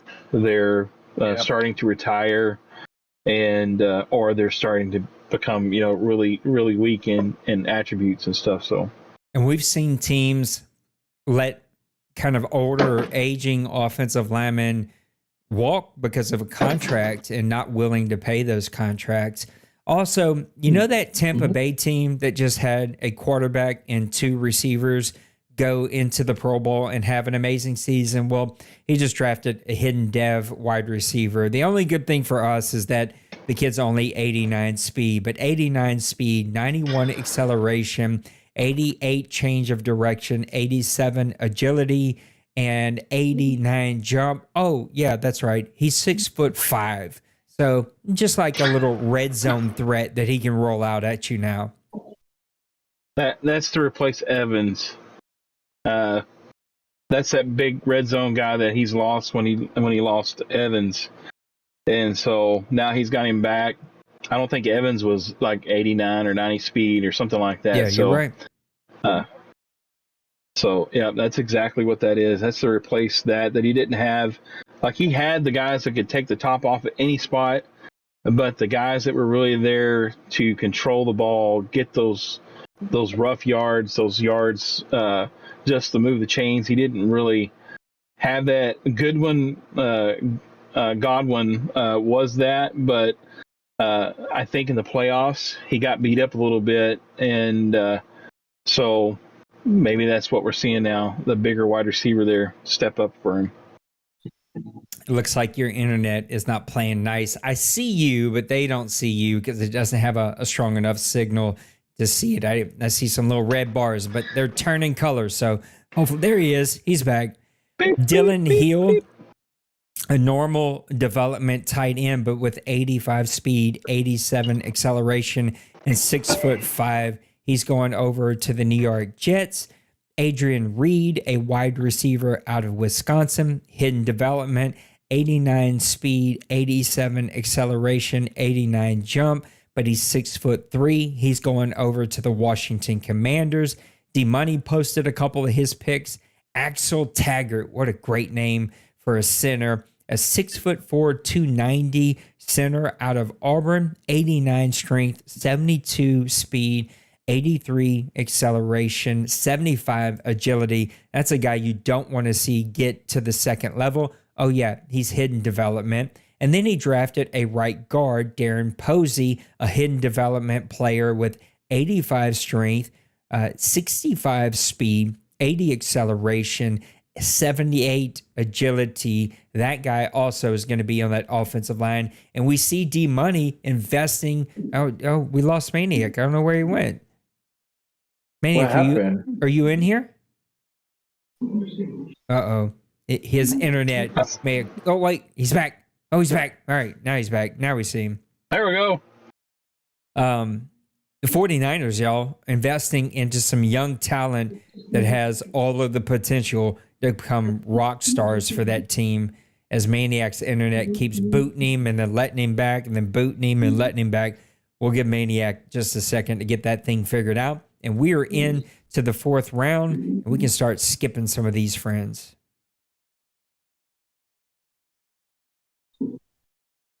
Mackie, what do you think about the draft so far? We're entering in kind of the halfway point. It looks like a lot of teams that needed that extra help it has been a good draft for them. For me, has been really bad. I think it's because all of them have been normal development, and I think that we were talking about that's probably mentally. They still have really good attributes and all that. But I think it has been a really good draft. A lot of hidden, a lot of speed. There's a lot of speed on this draft. So I'm looking forward to see what Houston does, what Seattle Calling does as well. So it should be a really fun season. But we still have 4 more rounds, so maybe we can get some lucky peaks and see how it goes. To me, Mackie, we got Mr. Maniac back. I want to talk about the Chargers' latest pick, but before I get there, I think rounds 3, 4, and 5 is where you really separate yourself. And I had a great draft to I had a good draft. If you can hit some of those players in the 3rd, 4th, and 5th round that become starters for your team, impact players for your team, you can really look at a draft that carried a lot of impact. I think we could see that from teams like New England, like the Giants, who are going to have almost back-to-back picks with the Texans, like the Texans, right? So we got the Patriots right now, Giants, Texans, Giants, Commanders, Texans. So Giants and Texans having 4 of the next 5 picks coming up here. And speaking of that, the Chargers drafted a wide receiver, Colin Fredrickson, out of Penn State, 5'11", 195, 92 speed, 95 acceleration, 92 change of direction, 92 agility, 87 jump, and this guy's also hidden development. He does it all, man. Mr. Byron has a great playmaker, going to go help him there in San Diego. Yeah, I mean, who has San Diego? Oh, it's Byron, right? Yeah, Byron's who has got San them. Diego now? Yeah. So my boy. Yeah, I was really happy to see him coming to the AFC. He's a really good player. I think that you will be really happy that he's out of it because he's a really good player. I'm just happy to see a good guy in my conference. I haven't played him so much, to be honest, to see exactly what is his game plan in all the games. But he seems like he's gonna be a really force for that division. So looking forward to that. Mr. Maniac, I think I see you. Are you back with us? Yeah, I was trying to check, make sure, see if my net's gonna hold up or not. But It yeah, I kind of lost where you are from all the other stuff. So my No, it's all apologies. good. We're on a run of some hidden development players here. Another hidden development offensive line going to go help out the Orlando Condors with 91 speed, Zach Duckworth. It looks like Buffalo got a really good player, a strong safety, 89 speed, 86 acceleration, only 69 strength, but he looks like he can make a couple of plays. Pepper in Jacksonville rebuilding that roster. He got a right guard that's hidden development, 92 speed. So that guy at 344 is going to be probably a day one starter for him. Trey and the Detroit Lions drafted a hidden development middle linebacker. Oh, he only is 233, 6 foot with 90 speed, 91 acceleration, and 76 strength. That is a great pick and a player that I was trying to hit on early in the draft. And Mr. Trey picks him up right there. That's going to be a user player from day one, probably going to be in defensive rookie of the year conversations. Stephen McLeod, we were talking about him a second ago for the Patriots, left outside linebacker for Florida State, 6'4", 256, 80 speed, 88 acceleration, 83 strength. He'll be a guy that can play somewhere on that line or defensive line there for the New England Patriots, and they are just hitting it out of the park here. Yeah, guys are. It seems like they're just uncovering all the hidden devs right now, and I'm a little jelly, man. I haven't hit the. This is the first time me too. It seems like it's really deep, and so I mean, who knows? We may be seeing hidden devs coming off the board in the 5th, 6th rounds. So, well, team, we're opening ourselves up to doing some interviews. Just got to let Maniac know that you want to do one, and then come jump into the regular voice chat that's just open to everybody. Just join muted. We will ask you to unmute and come and join us. We have the Washington Commanders up here at pick number 8. He just picks halfback Keegan Ingram out of Oklahoma State. And now we've got Roger up with pick number 9 here in round 4. Then back to Bird, Jay Glaze, Dallas, who we will skip, the Atlanta Falcons, and the Eagles. And we're going to be halfway through round number 4. I feel like this thing is ticking along pretty good here. What are we, 6, 7, 8, 9, 30? All right, we're not doing too bad. yeah, we're doing really good. Yeah, guys are getting some good value right now. As you're seeing, they're posting in the chat pictures and stuff. And it seems like that some of the teams are really like if you look at I think the Patriots. I think you still have to talk about his first round draft choice of the quarterback, but he's also built upon that with a really solid cornerback, offensive lineman, also a linebacker. So he's really, I think, taking the next step for his team to be competitive in that division, which is a really tough division. If you look at that, the AFC East is up and down like one of the toughest, I think, in the OMFL, which it's kind of hard to say because every division is really tough in this league. So, How about Dolphins though? Yeah. Have you liked what they've done so far? Yeah, it has been like he already have a lot of power in defense on and offense side. It's just I keep getting speedy guys, which is impressive to me. How he keeps getting more speed on that team. But he has been getting like really good draft picks. So I don't know if he's gonna be trading some of those and get more picks for next season though. But he has been doing a really great job as well. So it looks like Patriots loss versus Maximo is gonna be a really good game to watch though. It's gonna be really fun. absolutely. For me, not for them, obviously. I'm just gonna watch them and see. What's it going to take for the Ravens You got back in the playoffs this year. You had a really good season. No more sex cruising this year. What's it going to take for them to get back in the bowl? Unless they put another discount, a big discount for one of those escrows, probably you're not gonna see me. No, but man, again, after I just got this new role at my job. Yeah, it gives me more, time to play and be there.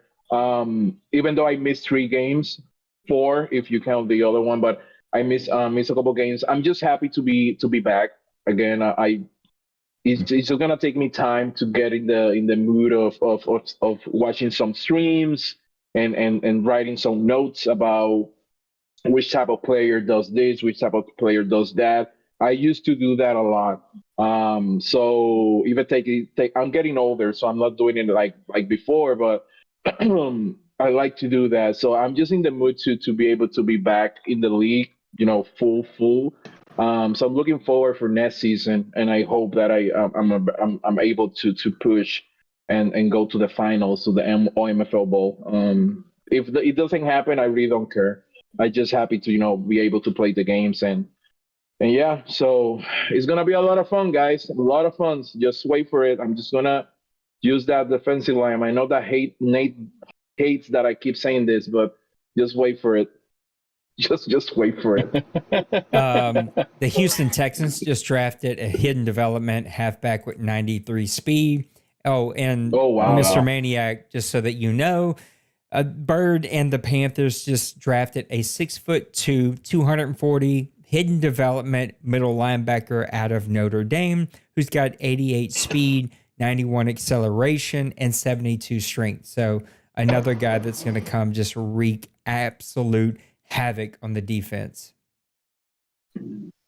That's the reason why I was actually in the game looking at the my list because I knew I had another guy pegged for middle linebacker. I was going to look at taking him, and I couldn't find him. Like, where'd he go? And I don't remember his name being called, but so that's the reason why I went with this guy, Clyde Rose. Again, he's not a hidden dev normal, but he's 86 strength, 80 speed, 79 change of direction, 76 agility, and 85 acceleration. 6'6", 280 pounds, 22 years of age. He's going to be probably a left end for my defense. So, again, trying to get younger, stronger on the defensive line. We're seeing the New York Giants with tons of picks. Now, we're not able to see any photos from him because he is doing a remote draft, and so he can't really take photos and let us see them. But he's the team here. Him, New England. I would have to give a nod to Tim and the Red Dragons, just to name a couple here. The Dolphins, which were already talked about tonight, that have really helped themselves a lot. But the Giants, out of all of those teams, have had the most picks. Like, they've had a ton of picks as he just kind of went fire sale. And if he hits on this draft, the Giants are going to be a problem. Yeah, it could change the total outlook of his team for the rest of this Madden. I mean, because this draft right here is kind of like the draft where the guys probably like the last season of this Madden will be like either really top tier guys or guys that just contribute to your team. But this like is the pivotal halfway point, I sort of say, I guess, draft in the league. So. I mean, yeah, he was already a problem regardless. It's just, yeah, he was already a problem. I just like how many points, because he was already putting points though. So I don't know if it was mostly defensive or it's because he was giving so many picks, 6. That's maybe why he wasn't winning games, because he was giving a lot of turnovers. So it's going to be really interesting what he does. It's just that he was already a problem. When I play him, he was a problem regardless. He's just a lot of turnovers. I believe he made like 6 on my game and like 3 or 4 of those were like pick six or something. I don't remember. So he's gonna be really fun to watch. Especially those 2 wide receivers that he has as well. He has a similar passing game, not passing game, but he has the same stuff as Tampa. 2 really great wide receivers are really well. He doesn't have the quarterback, but he's going to be really fun to watch, though. We got some more snapshots that we can look at here. Quincy words, they won't come out. Quincy McCain, a strong safety out of Ohio State, a right-handed guy, 23 years old, 6'2", 218, 89 speed, 88 acceleration, 90 agility, 85 change of direction, and 84 jumping. He's going to go over there to the Philadelphia Eagles, and they've added to their team, maybe not the most athletic players, but definitely some players that can make plays for them.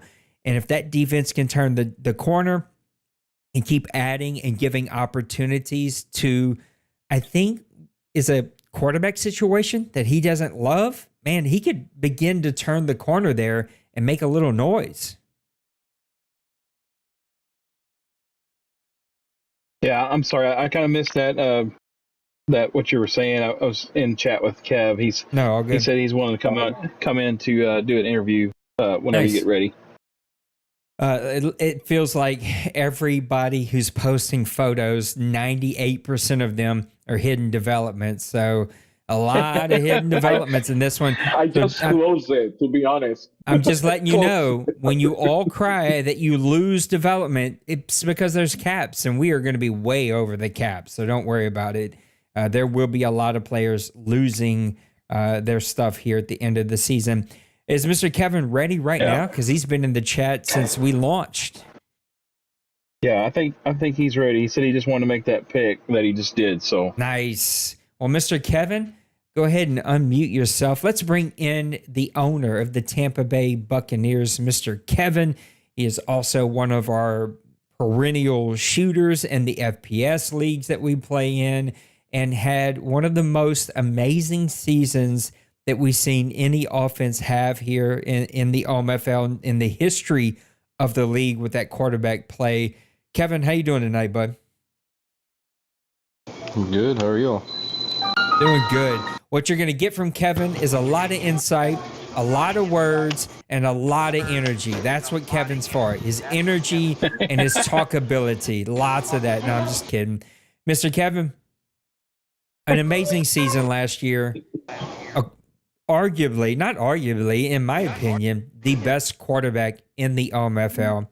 2 of the best receivers. We have rarely seen a duo do what your 2 receivers did this past season, and you've only added to it.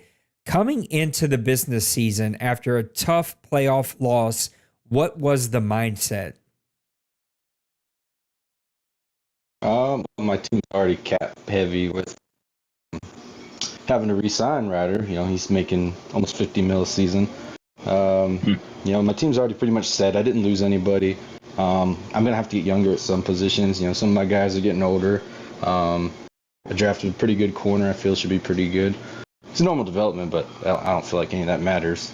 He should have good ratings. You know, I just want to get my defense. I gave up way too many yards. I may have had 6,000, 7,000 yards on offense, but I gave up way too many yards on defense. So, you know, hoping I can get more production out of the defense, maybe with the switch to all Madden, you know, maybe be able to get some more pressure, because I've got high-rated cornerbacks, but, you know, if you're not getting the pressure, you know, quarterbacks can have all day to throw, and cornerbacks can only cover for so long.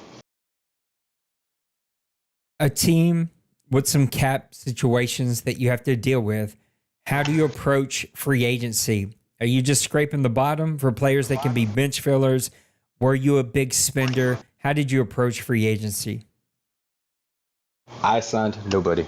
You know, I didn't have the cap space. I freed up some cap space by using the 20%, you know, cut to Ryder's contract. But I mean, for going into free agency, I didn't really need much. You know, most of my team's pretty set as it is already. You know, I like to just build through the draft. I don't like overpaying guys in free agency. You know, I just pick the bottom, and I like my, you know, drafting my guys and building my team from there. Let's talk about this draft. Were you going best player available? Were there some positions of need? How's it turned out for you so far? Well, I was picked 24, so it's basically just best player available. Each one, First round, I took a left tackle. I got to debate what I'm going to do if worse. I'm really bad at center. If I'm going to move him to center, if I'm going to move someone else to center because I lost Jansen. And then I took a corner, because both my corners are older. Davis is good, but he's kind of slow. He's 89, but he's good coverage. So, I drafted a younger guy that can kind of step in there. And then I took that wide receiver because, like Maniac said in the show, I haven't had that real big end zone guy that's a big guy because, most of my players are 6 foot or under or 6'1". So I was looking for that taller guy that I can kind of target people with. Nips, what you got for our guy, Kevin? Kevin, how are you, bro? Good. Let me make this pick real quick. Oh, that's right. It's Kevin's pick, so we'll let him make that pick. We're going to give it to Nips, and then when Nips has asked all his questions, Maniac, you just jump in there, and then we'll let Kevin out of here. We appreciate him jumping in just to be a part of the chat and listen in and being our first call in, so we appreciate it. You guys can do this on your phone. If you have Discord on your phone, you simply join the voice chat, use your phone. You can use a headset, computer, laptop, whatever. You can use whatever you want. Super duper easy. Discord makes it crazy easy for us to be able to do that as Tampa Bay makes their pick here in round number 4. Pick number 24. Up next will be Big Hurt and the Commanders, Kobe and the Jets, Joker and the Cardinals, Byron and the Chargers, and Mr. Beal and his Bills. All right, turn it over to Nips. Kevin, so I really need to ask you, what happened in that game against Big Hurt? Oh, you're gonna go? Yeah, you're gonna jab it in there, huh? Yeah, Bring it up, boy. Yeah. It was one of those just. Go ahead. It was just one of those fluke games, My wide receivers couldn't do nothing. They couldn't get the situation. His DBs were just blanking him, and that defense line was just on, man.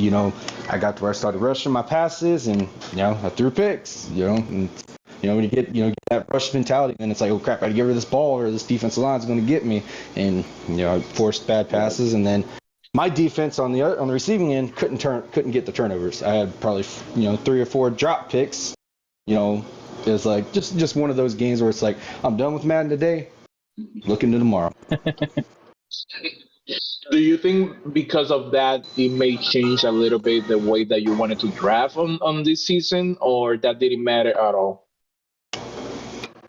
No, I mean, like I said, it didn't really affect how I wanted to draft. My biggest thing is I want to try and get better on defense.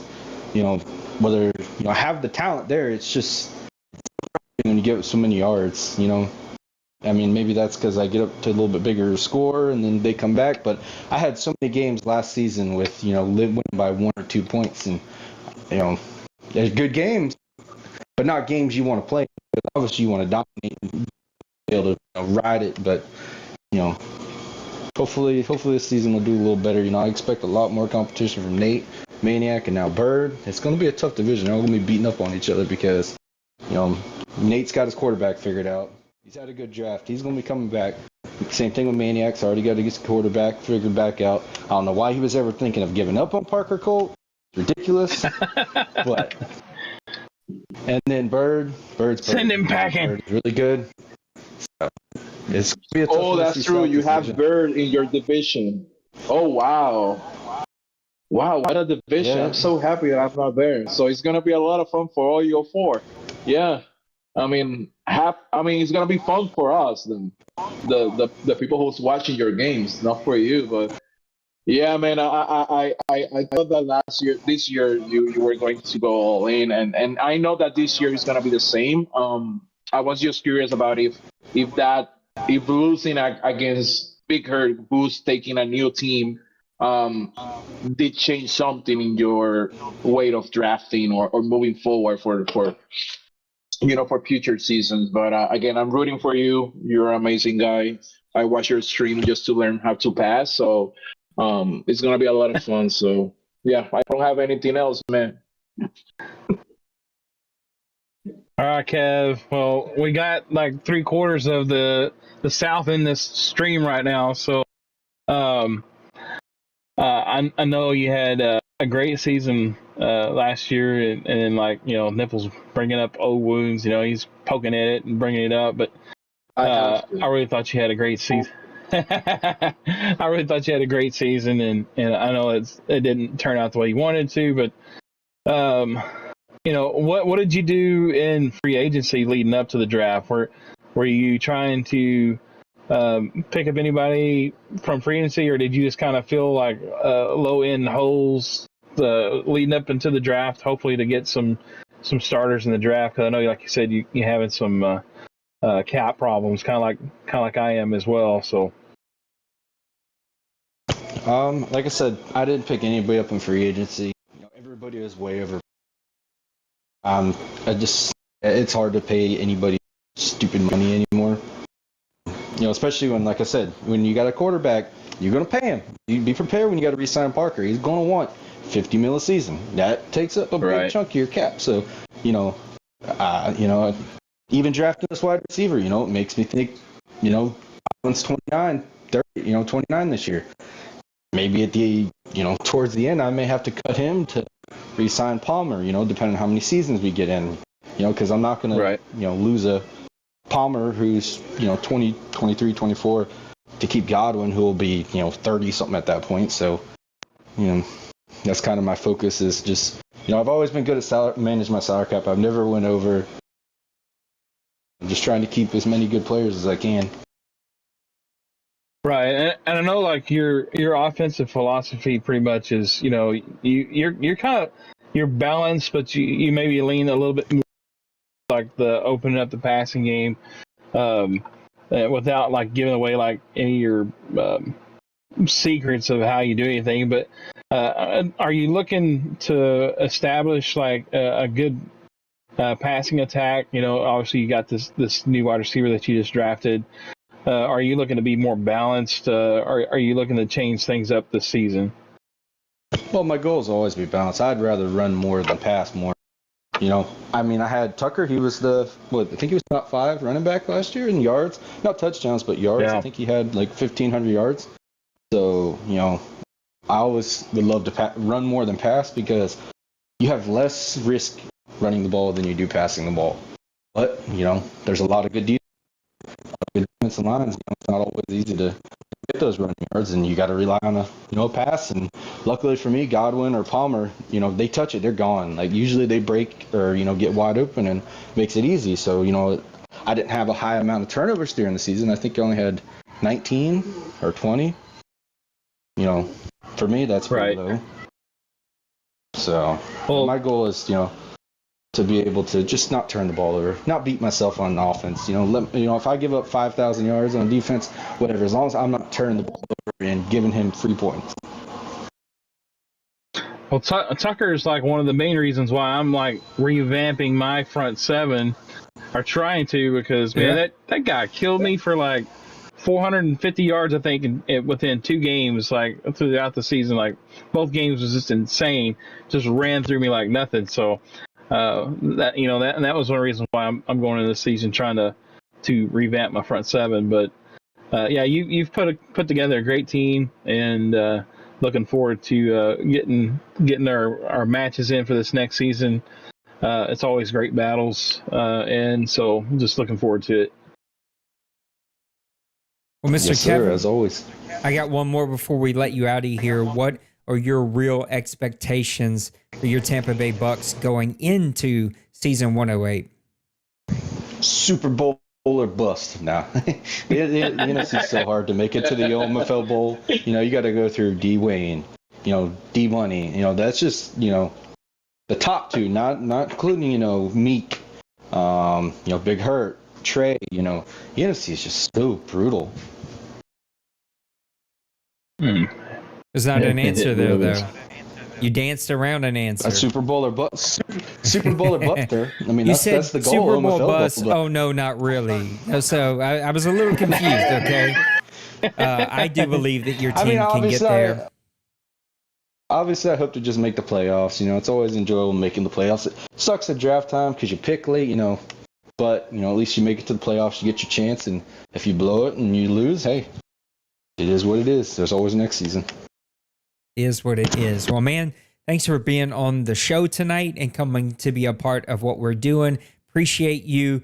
I think you've had a really spectacular draft. You've had a really good offseason, and you come into this season with a team that is just fully loaded. And here soon, Maniac and I are going to have to cross the same bridge that you crossed with your quarterback, because both of our guys are up for contracts. And so we're going to find out real soon, are we willing to pay that as well, or are we going to go in another direction? Because when you're faced with that quarterback question, you got to make a decision there, because these top tier guys, man, they eat up a lot of your cap. So congratulations on a great draft, and looking forward to see what you're doing in season 108, unless you play me.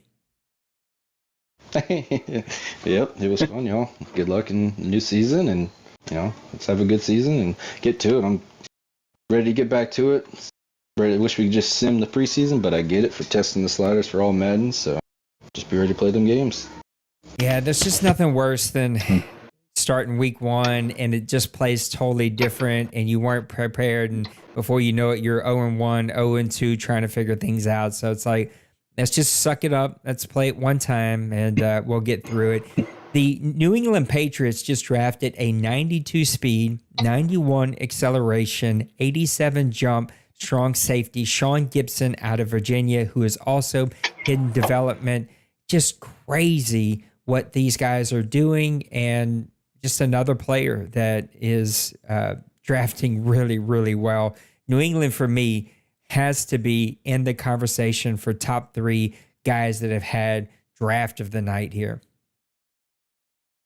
Absolutely. Yeah, for me, he's number one. I think the quarterback sets him apart, and then all these other guys are just absolutely just icing on the cake.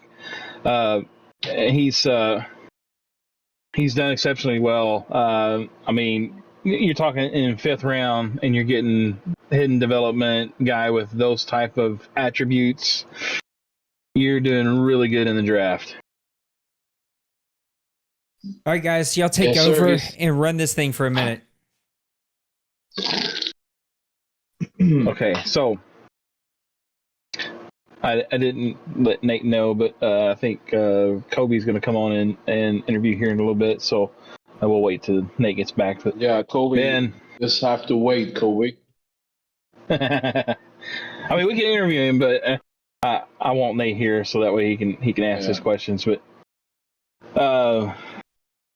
man, I don't know, like some of these guys coming off the board again. I had some of these guys on my board, but looking at my team, I couldn't realistically like take them because yes, sir. I feel like I agree. I'm not real set in that position, but it's not one I really need to address. You don't need it. Yeah, yeah. There was a couple of linebackers that were really, really good linebackers, and then I can take them later in the round, but I just don't need them. So I just feel that I just, it's kind of sad when you already like kind of set in a position, but then you see a really good player, and you don't know exactly what to do. Yeah, and a lot of instances like that, if you draft that guy, and some of these guys, they may be set in that position. Now they may look to move a guy that they had on the roster for draft capital for next season. And that's one thing that I think, personally, I lack a little bit vision of my team to see draft capital for the future. Go ahead and draft this guy, even though I don't really need him, but I know he's like super, super good. Add him to my team, and then try to move somebody else to grab either more picks for the next season or possibly, get somebody else that could help me this season. And so, personally, I think that's kind of where I lack. I got a pick up right here, so let me go make my pick. Ooh. Nate, how many picks you have left? Now 2. I got this one, and then my 7th round, and that's it. So after my pick, I got a question I'm going to toss out there. I want you guys to think about. as I eat a peppermint here, and that is going all Madden. What owner does that benefit?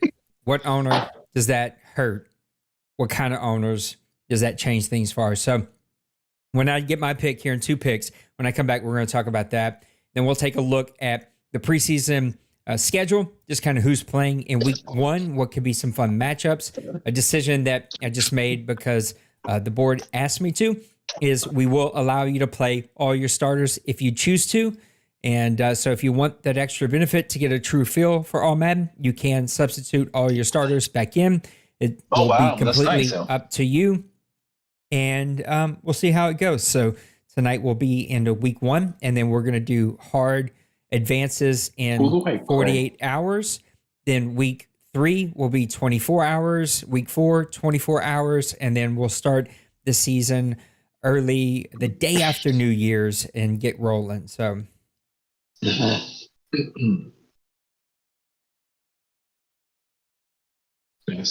Yeah, Bill, we'll have injuries off. So,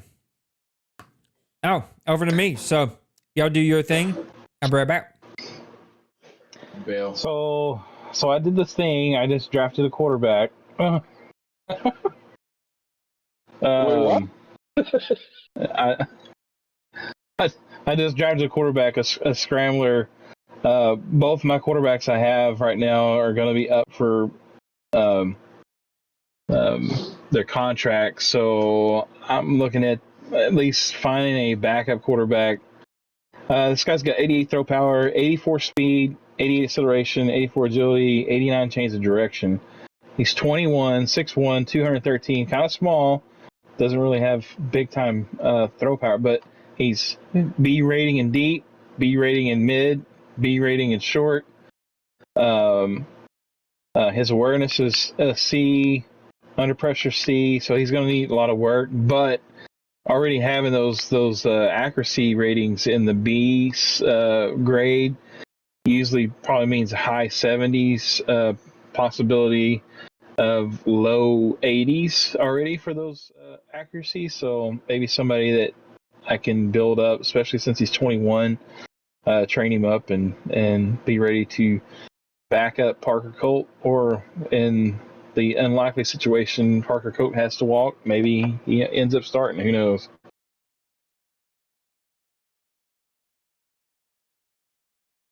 What'd you do over there, Nate? An okay defensive end.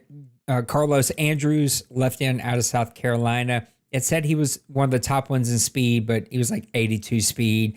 I took a flowers torn between him and one other guy. I wish I would have went with the other guy. It is what it is at this point. You're trying to build for some young depth, maybe hit on a guy that actually gets to start. I've pretty much missed on every pick except for probably the first one, or round 4 was pretty good as well. So we'll see. So I threw out a question before my pick to have you guys think about, and that was,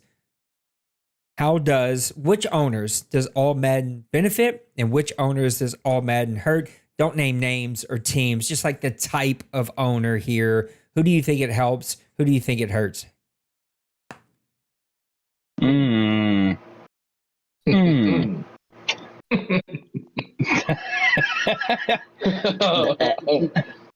Yeah.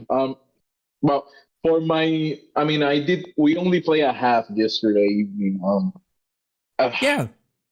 I forgot about that. I didn't run too much the ball. Yeah, I didn't run the ball too much to see it though. But I do think that passing will be a little bit more challenging. However, if you are a really good passer, it's gonna benefit you a lot. So I think it's gonna play to overall player as well. I just don't know. Like, I haven't played so much to say something. I just know that on the passing part, the ones who are really smart passing, like D Wayne, D Money, Cincy is one of those as well. Even though he doesn't have a really good quarterback, and then Kevin, they're gonna benefit from that a lot. I just don't know. It's gonna be really, really fun though, but I just don't know. Yeah, I think the type of owner that's going to benefit is the guys that are paying attention, I think you might see some games where there's 6-7 interceptions possibly, or at least a lot of tips or whatever. But I also think that it will eventually help guys that haven't been able to see pass rush. I think you're going to get good pressure. If you got a really good defensive line without even using, I think you're going to get some type of pressure that you're not accustomed to, and those will affect passers. But I think just from the simple fact that the Deuce, we've been playing all Madden for the last 8 Madden weeks, something like that. It was definitely a change, and obviously we did it in the middle of the season. Don't particularly normally like to do that, but we took a vote. We stepped up, and the Deuce guys overwhelmingly agreed to it, and the ones that didn't, they left. I mean, that's their prerogative. They can do whatever they please, and we're not, like I've heard you say a lot of times, we're not going to beg guys to stay. But the guys that stayed, they gave feedback. They gave it a real try. And after 3 or 4 weeks of doing it, gave a vote. It was a resounding yes. I mean, guys were enjoying it. They were liking what they were seeing, and so I think guys that are patient, I think it's gonna pay off for their team. I think guys that like to build good rosters, not just the fast guys. I think it's also going to benefit them too. The guys that have built rosters that are competitive throughout, up and down the line. Do we see a 75 interception season from a quarterback? Yes, sir. A little bit more. Very possible. Very possible. And Tim said it on the chat, and then you said that it was a great point. Yeah, you just have to be patient.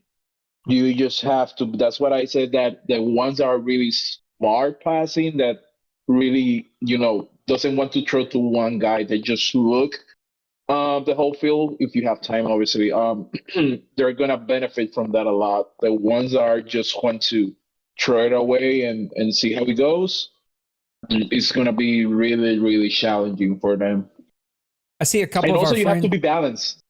Yeah, I agree with you. You got to be balanced. You can't get too far out in front of your skis, or it's going to run away from you. And if you take the time, you can get back in. I see a couple of our friends in the chat, so I don't know if anybody's sending you messages, Maniac. Or if not, maybe reach out to them and see if they want to come join us. Yeah, I hadn't had an opportunity to tell you quite yet, but Kobe said he would love to come in and do an interview. So, well, Kobe, you get ready. Pick those next pick. We're going to let you do your next pick, and while we do that, we're going to cover a couple of guys here in the chat. JJ Jupin, a punter, I think might have been our first punter, goes off the board to the Red Dragons. 94 kick power, 6'4". That is a man of a punter. The Orlando Condors, they bring in another halfback, Gordon Kennard, 91 speed, 94 acceleration, 91 change of direction. Meek Boy and the Seattle Seahawks draft Jason Shelton, a cornerback out of UCF, 90 speed, 88 acceleration, 87 change of direction, 5'11". And then the Kansas City Chiefs, he brings in Tyree Harden from Georgetown, 5'10", 228, a hidden development player, 90 speed, 89 acceleration, 77 change of direction, a guy that maybe can build, but what I like about him, 83 strength as a halfback. Manny Gutierrez, a defensive tackle out of Alabama, goes over to Tampa Bay, 6'2", 360, 98 strength. That guy is a monster to pair up with the already stout defensive line that he has. And then the Jets, just now before we bring him on, draft wide receiver Bobby Freeman, a hidden development, 6'5", 219-pound wide receiver out of West Georgia, 90 speed, 89 acceleration, 88 change of direction, and 91 jump. And with that said, let's bring on Mr. Kobe of your New York Jets. Kobe, how you doing tonight, bud? I'm doing great. Thanks for having me. Kobe, a great season from you. We got to listen in live and call you that game. No, actually, I didn't get to call that game, but I watched that game. We could hear you live. Put us in the seat. What was it like to play that game, and how did you feel after? And now that you've had some time to decompress, looking back, how do you feel about that game? I would say during the game, I felt in the moment very, very stressed and very, very, very, very angry. There's no camera on me. Jumped out of my seat, Yeah. and I have like pillows set up next to me for when I get really, really upset, and I just started boxing the pillows. Just boxing the pillows. But then I've lost Super Bowls already, so like I was able to sleep after that. I woke up and I was fine. It is like it will never feel as bad as the first loss to Brady in my first Super Bowl. That one I will never forget. Well, let's talk about the business season. What was the plan coming into this? Were there any contract cap casualties from your team? What was your mindset moving into free agency? I mean, I only had two goals. I had to re-sign two players because I actually really like Zach Wilson, which is a shocker to me. I did not like That this wasn't man. my question. I tried to trade him. I had no cap casualties because I only had to sign two players. So Zach, I ended up having to sign for like 150 million, which isn't too bad. It's like came out to 28 a year, which is not too bad. And then I got to sign Mac Townsend, who had a down year but somehow kept his dev. But everybody else that I wanted, I mean, everybody else that was there, I didn't need them, so I just let them walk. Unfortunately, though, I had zero money for free agency. I only had about $3 million in cap space, so I'm kind of filling the roster out with the draft. Well, talk about your draft coming into it. Were you looking for best player available, certain positions? And now that we're getting kind of towards the end here, early portions of the 6th round, how do you feel about your draft? Well, I unfortunately just missed my first round pick by like half an hour. I was on my way back from visiting family, and I just missed it by about a half hour because of some traffic. So I know I got a safety, and it's not make or break for my draft, but hopefully he's decent because I was going to draft one. And then everybody else I've gotten so far has been really, really good. Like, I needed to fill positions. I wasn't looking for best player. Well, I was looking for best player available, as you said. And I haven't disliked any of the draft picks so far. I'm pretty happy. I mean, even with the tight end that was a normal dev, like, he's still fast enough. I wanted somebody a little bit faster, and I got that. Mr. Mackey, what do you got for our guy, Kobe?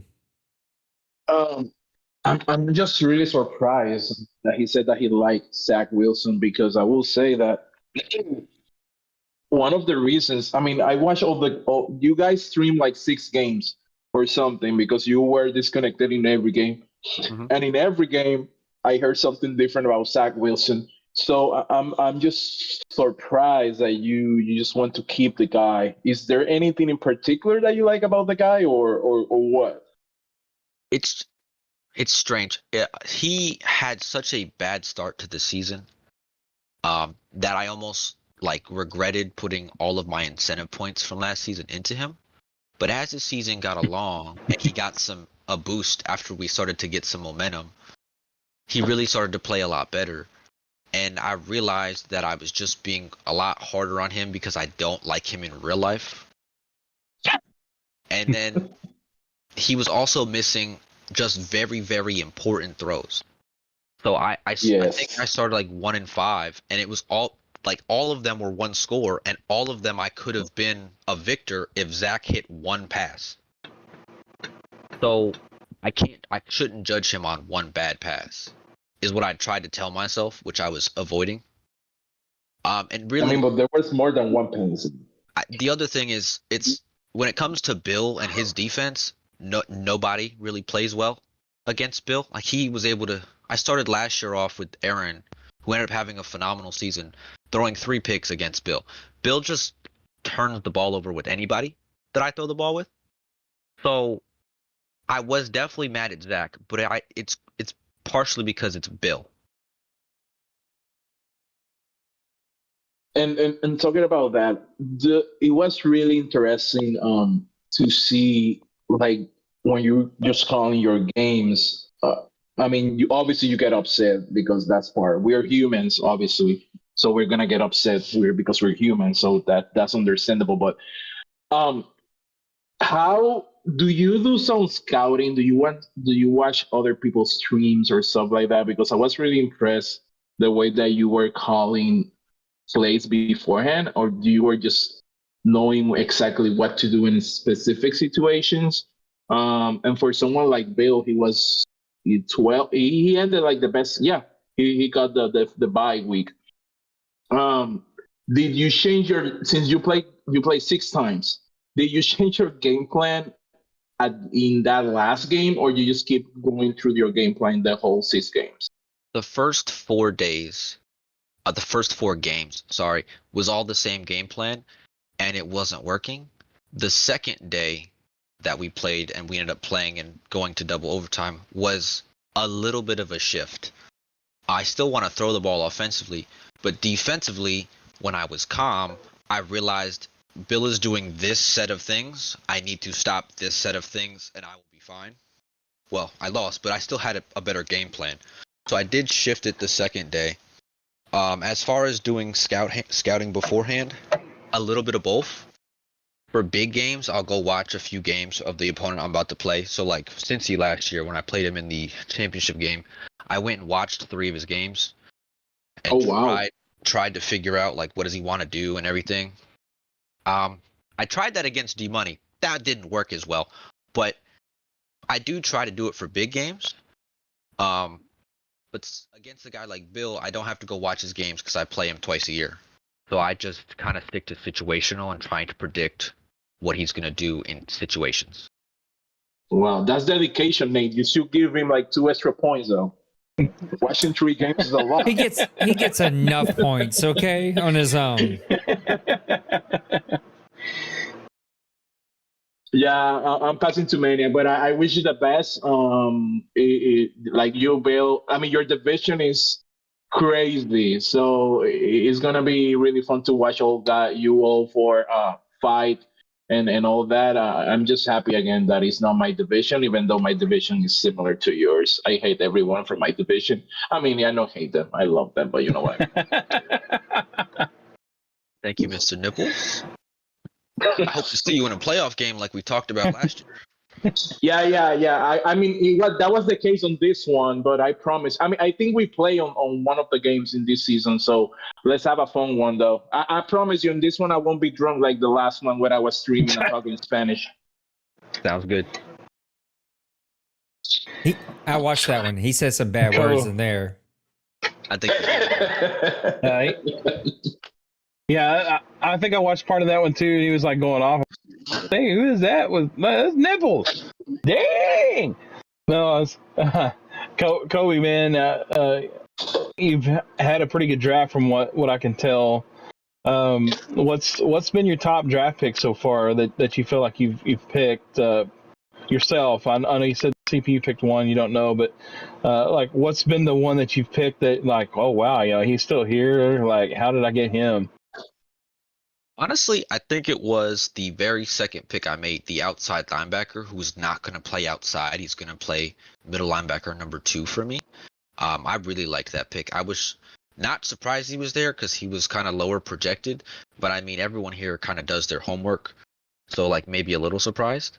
But I was really happy to have that linebacker that I got. I think he's probably my best pick. We'll see what the computer did. Well, what pick that you made you think is going to have the biggest impact so far? Is it going to be that guy, or do you have another one that you think that's going to be bigger impact because maybe they're going to get more playing time, or a different position or something? Impact-wise, I predict either the tight end I drafted or one of the wide receivers I drafted to have more of an impact because I I'm trying to improve my passing attack still and have people that get open a little bit better, especially from the tight end slot. Like I loved Tyler, but he was a little slow, and you can see it in certain games where they had faster, like against Bill, who had a lot of speed.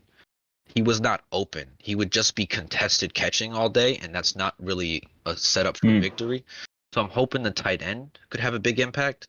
And one of the wide receivers, if I needed another one to go next to Garrett, because I don't like to have sub 6 feet people on the outside. So one of those 6'5" guys, hopefully, will get open. All right.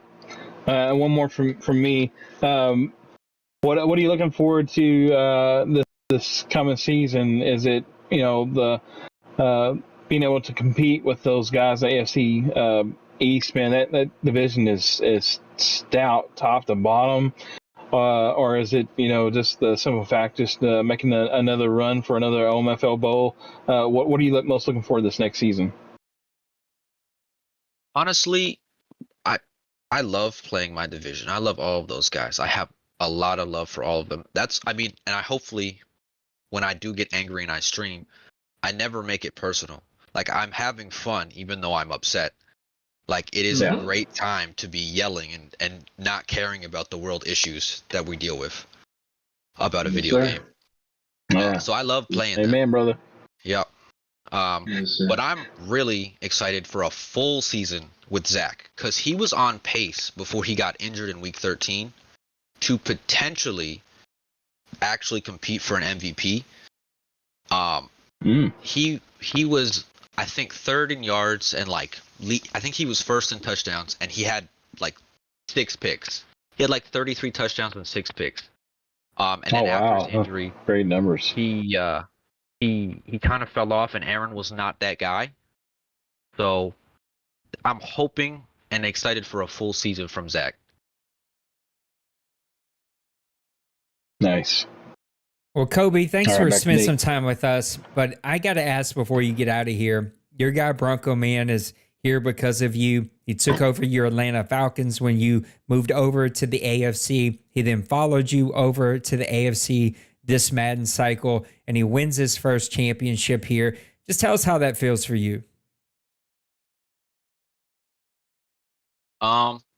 It's nice just because, well, let me preface. I just met Bronco Man like this past 2 years.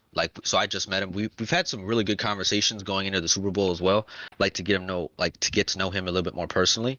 So I'm really happy for him. I do feel a bit of a competitive, calling of sorts, because he is now the youngest, I think, to win in a long time, which is a little bit upsetting for me because I thought I was going to have that for a little bit longer, But I'm super happy for the guy. He came in, he took the Colts, moved them to Orlando, which caused a big little stiffy, and then won a championship. And now no one can really say anything about the Orlando Condors because now they're Super Bowl winners. He's gonna have that on a little trophy ever, and he's the only one in his family that'll know who the Orlando Condors are. Well, funny fun fact, Big Little Stiffy is my nickname. And Kobe, I appreciate you hanging out with us tonight, man. Good luck to the Jets in season 108. I know you're going to be right there scrapping with those fellas, trying to get to another OMFL Bowl. I can't wait to see what you do, man. Good luck in season 108. Thank you. I appreciate it. There you have it. Kobe of the New York Jets. One-time champion? Yeah, one-time champion here in the OMFL, but a guy that just is there every single year. He brings it. He's got great players, great teams. And even last year when I think on the draft show, he told us, hey, it's going to be a tough season. I'm changing quarterbacks. And he started out a little rough, but man, he figured it out. And he was one of the hottest teams here in the OMFL as we got to the end of last season. What are the expectations from you guys when you think about the Jets? Go ahead, Mike. Go ahead, Maniac. I'm eating. No, I'm eating. I'm eating something. Well, hopefully she doesn't make noise while we're sitting here doing our show. Whoa now. Hey, no. I think the Jets are. When you look at Kobe and what he's building over at the Jets, I think he's going to be a perennial playoff team to come for the rest of this Madden cycle. I don't see anything less from him. Obviously, it also depends on how well the other teams in that division build, which Bill and the Bills, and then you got Massimo and the Dolphins doing a really good job building those teams, and then you see the lower guy on the totem pole so far with the Lost Sniper and the Patriots to see the draft that he's put together. So now he's throwing his hat in the mix, saying like, "Look, guys, you've had the run of it for the last 2 seasons. I'm making my move now. I'm starting to get my team built." So that division is going to be something else. But Kobe, I mean, you had to hand it to him. He knows how to draft. He does a good job in the draft, and he's a competitor. And I don't think I've ever seen, not that I can remember, just sitting here, any game that Kobe was not in the running to win. He's always in it. So. I agree on that. Go ahead. I agree on that. No, I'm sorry. I'm eating, but I'm just saying that. Yeah, you take I your still time. agree. He's gonna. He's again. I don't want to say names, but I have to in this case. He's one of the guys who's really patient. He's really patient on his offensive game.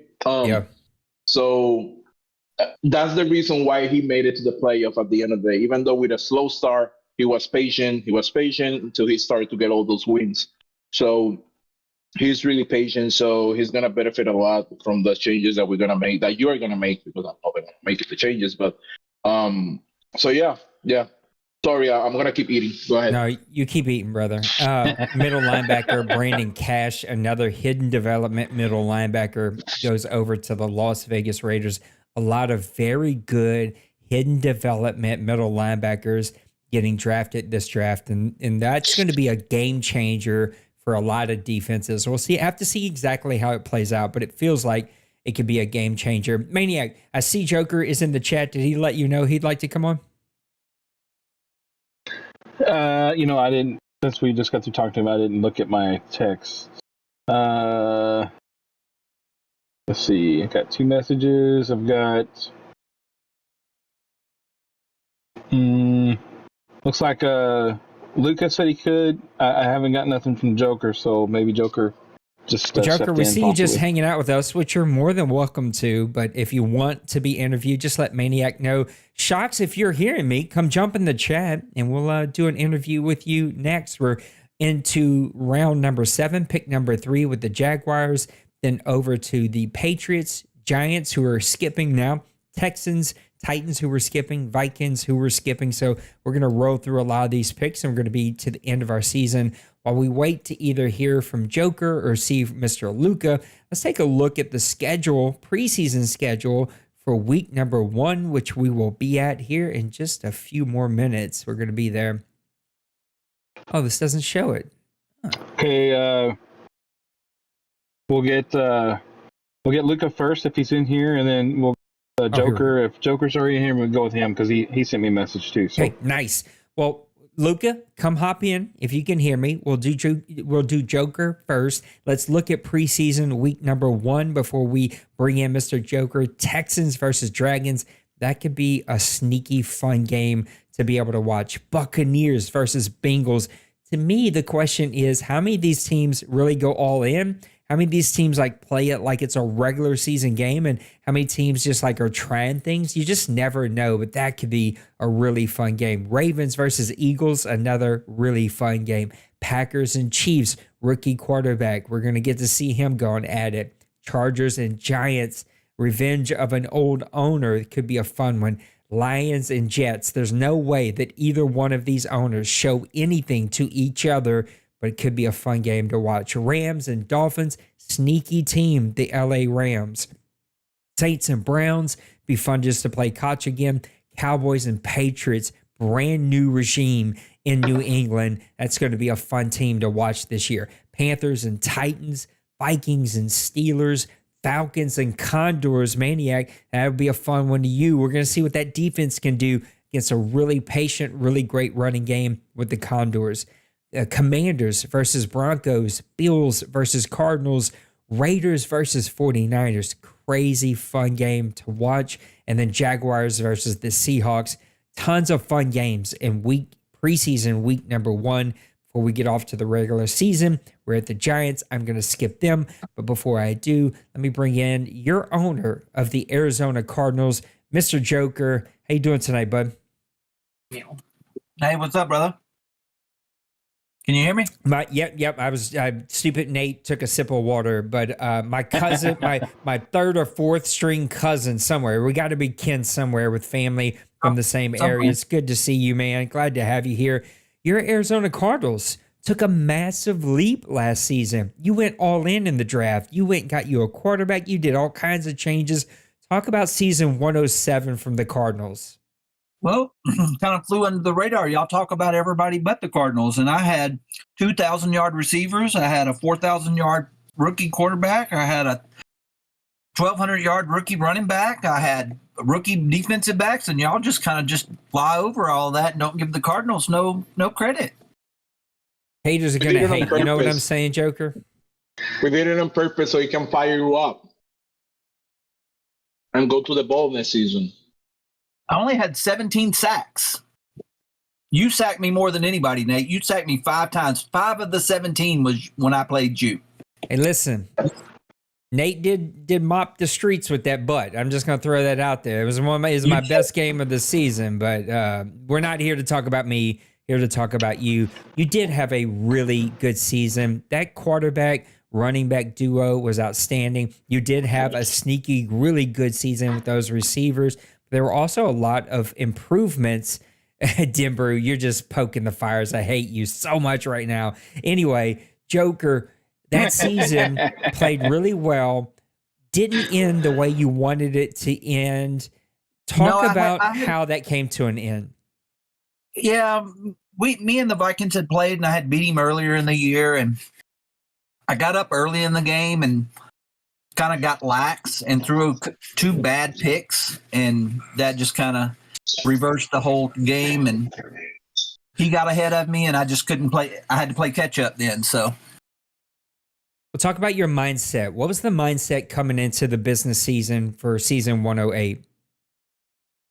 So whenever we started free agency, I had a lot of cap space, so I actually put in a bid on Chris Jones as well as Aaron Donald. I was hoping to get them both and play them side by side. So I got Aaron Donald, no Chris Jones. Chris Jones didn't accept the offer, went somewhere else. But so now I have Aaron Donald beside my superstar rookie Hayward. So you're going to love that when we play, Nate. My good Aaron Donald defensive tackle. It's going to be crazy. Let's talk about the draft. What was the need in the draft? Were you best player available? Were you looking for specific positions? And now that we're at the middle of round 7, the end of the draft, how do you feel about your draft? I feel pretty good. I hit on a couple of people. I had a couple of needs going into the draft, so I addressed those. I really didn't go for best player available. So I needed a linebacker and I needed a offensive lineman. So I got both of those. Got real lucky with the first pick. I went out there on a limb and took one of the wide receivers, which he's pretty good. So now I have 4 good wide receivers, so I can go 4 wide and be good on that. And so now I'm just looking here at the end, kind of like Maniac said earlier, just kind of looking to plug and play a couple of players. Mr.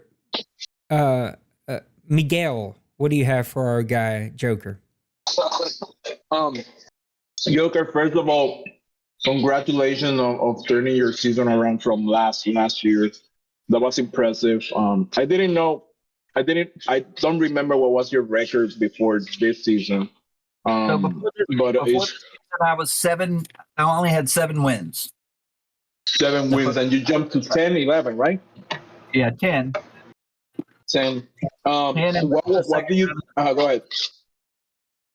Now you have your stats. You're more prepared than me. I love it. So, question: what do you think? Why was the reason for that jump from a losing season to a winning playoff season? So first and foremost, I hated Kyler Murray coming in as the Cardinals owner, so I did everything in my power to get rid of him. So the first year I couldn't cut him right off, so I had to get rid of his cap space. So I traded for Baker Mayfield and played the whole first season with Baker Mayfield with him on the bench. But I wanted Henry really bad in the draft. I got really lucky that he fell to me at like third or fourth. I think that's where I picked him up, and he's been the turnaround of the franchise. So talking about Henry, I know that it was a good season, but you still have 30 interceptions, 29 touchdowns. Do you think it has to be because he was a rookie, or you still missing some pieces on the wide receiver side? He had a bunch of errant throws in some critical moments during the season. Some of that just, random Madden, throw the ball 10 yards away from where you're going with a receiver. So some of those were picked off. I'm in the, D-Money's in the division with me. I have Meek in the division with me. So playing those guys back to back, is pretty rough. And I have one last question.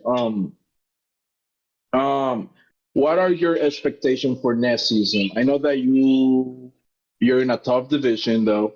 So what do you expect on this next season? Hopefully making the playoffs again. I've lost to some guys that I don't think I should have lost to, and then I beat some guys that I don't think my team was good enough to beat, but I still beat them. So I think I can play with anybody. Was that a shot across my bow? Yeah, I think so. Holy I'm 100% cow. sure. No, because I really didn't go into our game thinking I was going to beat you, man. Boom.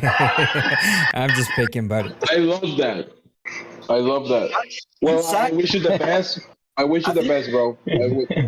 I think you stacked me like 5 times and picked me off 3, right? Yeah, I think it's the other way. I think I picked you off 5 times and sacked you 3. Yeah, maybe. Maniac, what you got for our guy Joker? Hi, Joker. You had a really good season this last season. You've talked about Henry. Talk about your rookie wide receiver that you had. How did he do, and what are you looking forward to doing this season with him? Oh, Little is outstanding. Little is great speed, but his awareness and his catch is just, you see, I think he led all rookies in catches, I don't think he led in yards, but I think he led in catches. And he has tremendous break tackle. If you look at some of my screenshots and where I do the videos and the player snaps, he breaks a lot of tackles and spins out of them and gets 4, 5, 10 more yards before he's tackled. So I love that about him. Absolutely. Yeah, I watched a couple of your games, and he's always seemed to be making plays after the catch. So, and I'll get one last question from me. We know how sometimes we get into conversations about the user D line, and Nate. I'm looking at Nate, looking at me across the screen. No, but what is your thinking on using the D line? What are you going to be? Are you going to be using Donald, or are you going to be using the other guy? Let Donald do his thing. What's your deal? So, like, when I played with the Chiefs, obviously, in the Deuce and the NBC, when I play with the Chiefs, I use Chris Jones a lot, but I don't use him exclusively. When I play with the Chiefs, obviously, in the Deuce or click over on Willie Gay.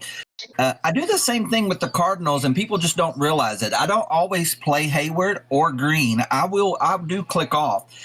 As far as I'm probably going to run more of a 4-3 defense. I like 3-4, but I'll probably run 4-3. And that way I can put Hayward, because he's a superstar, rookie coming in, be his second year. He's superstar development, and put him beside Donald. And I have 2 good outside ends. So I think I'll get a lot of pressure. Yeah. If I could have got Jones, I would have definitely. I wouldn't even needed cornerbacks then. I could have just sacked the quarterback every time. just play bump and get them back there real quick. I know Jones is a monster. And then, in the NBC. With Jones, I can get 30, 40 sacks a season. So I figure with Donald will actually, when you look at their attributes, Donald is better than Jones in some areas, but I don't know if I'm going to be able to play. You get so used to playing with one player. It's just like me playing with Patrick Mahomes versus Henry. I can pass 10 times better with Mahomes than I can with Henry. So.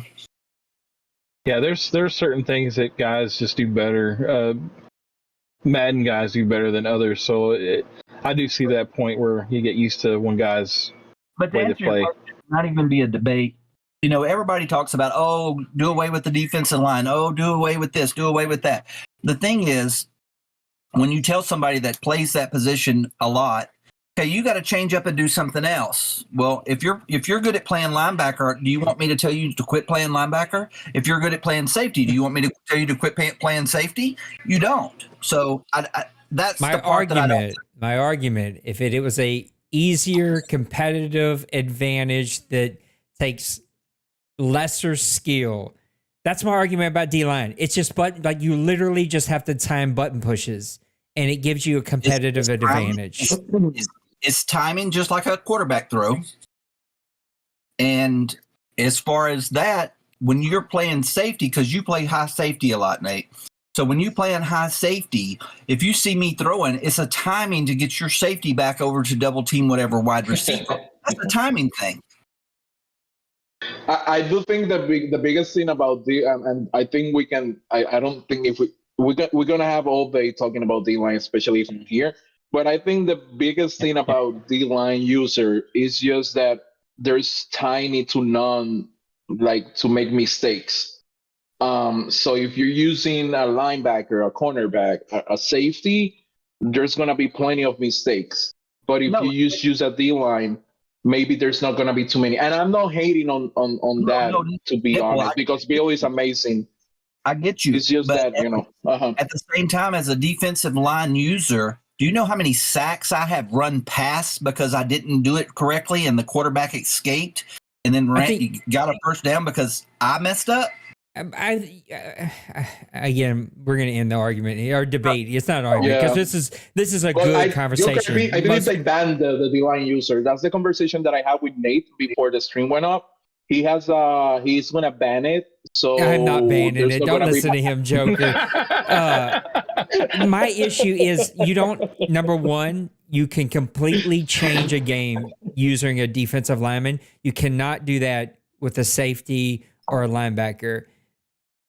And you get the benefit of you actually don't need to get the sack. You just need to get pressure. And the way Madden triggers the bad throws, you'll just absolutely. Whereas if I'm off with my safety or my linebacker, I give up a 90-yard run. I give up a long pass play. It's all the benefit goes to the D-line. If I'm playing D-line and you're running the ball and I'm trying to sack the quarterback and you get past me, you're going to get the long run. But I'm never going to get past you. You're going to inch the shed. You're going to hit me 6 yards in the backfield, and there's no chance to break a 60-yarder on you. No, as far as do I understand, because Chris Jones has fearmonger. So if he's anywhere close to your quarterback, he's gonna cause a bad throw. I guess if I could double team your user and it actually work, I'd be like, yeah, cool. It's fair game. Now I can double team you if I choose to and leave other people. But I've played so many games where I tell my line, and I think it was your game, to double team you as a user because I know where you're going to be, and they totally don't do it. And then you're in the backfield in half a second. I don't even get to get out of my animation. I think that's the other argument of there is a period playing quarterback where I don't have control of my player. I literally can't do 100%, anything. 100%. I get that 100%. But the same goes to the pass interference. You know how many pass interferences I probably could have got here? It's all in the game. It's just 100%. I totally agree with you. I wish pass interference was different. Even though we played all Madden, Nipples and I, there was a pass interference in that game, which was kind of crazy. In all three leads, NBC, Deuce, and OMFL, so far this Madden, I've had one call, and it was, I think it was against you, Maniac. Didn't you run over one of my guys? usered over one of my guys, and I think they called it wasn't even a pass interference. I think they called illegal contact or something. It was something stupid, but that's not yeah. it's just crazy. Well, Joker, it's an honor to have you here, number one, but I am super pumped to see what your Cardinals do. Listen, anybody that's over there making D money have to try a little harder is better for the league. And so you keep punching him in the throat. I can't wait to see what your Cardinals do in season 108, and wishing you nothing but the best of luck, buddy. All right, brother. Y'all have a good one. There we have it. You're Joker of the Arizona Cardinals. One last guy before we wrap this up. We're at 2 picks, so we're going to have to interview him as we wrap things up. Let's bring in my guy, Luca KC Shocks. I don't know. He changes his name every other week. He's like Nipples over here. Shocks, how you doing tonight, bud? Uh-oh. Still muted. I don't know if he's with us. He's here in spirit. I don't know if he's here in truth, though. Shocks, are you with us? Yeah, I told him we were going to do Joker first, and then he'd come in. He shows he's still online, but he may have walked away. Well, as we wait to see him, feel free to interrupt us. Just unmute, Shocks. We are done. We are at the end of our draft. We're going to get ourselves over to week number 1 here in just a second. Looking at my draft, a 77 overall, a 74, a 74, a 68, and a 71. Not too bad for a guy without a whole lot of picks.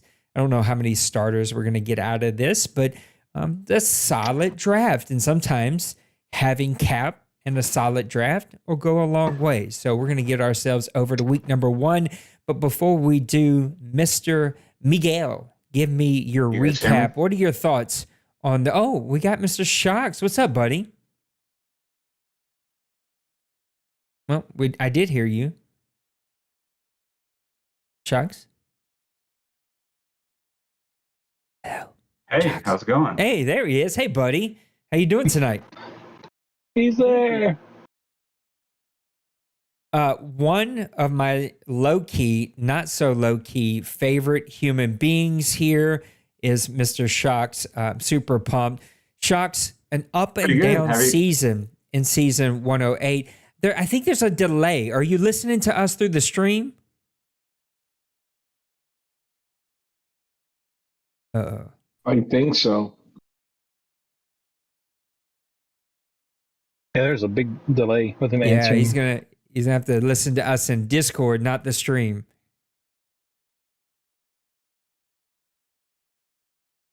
Giving him a second to see if we can figure it out. Because he was answering us, but like 20 seconds after we were talking. So trying to make sure injuries are off. I'll turn fatigue off. So this is all good. Nope. Injuries off. Off. Boom, boom, boom. Do not play yet. I need to set this sliders, which I have not had a chance to do yet. So let me put it on all Madden. That way, if y'all start crazy man playing right away, then you know you were warned. I need a few seconds here to go match some things. Let me get it. Here's what I'm going to do. I'm going to get it off of this screen. Bam. It's just us. Don't see the screen. Shocks, did you make it back?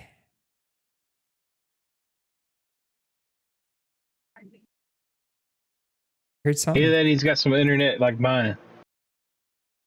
No, he streams, so he's got something right. Yeah, over I know. There. Y'all gonna see me do some weird stuff. I gotta make a video of the slider settings from the test. But while again, Shocks, interrupt us if you can hear us. I don't know what's going on.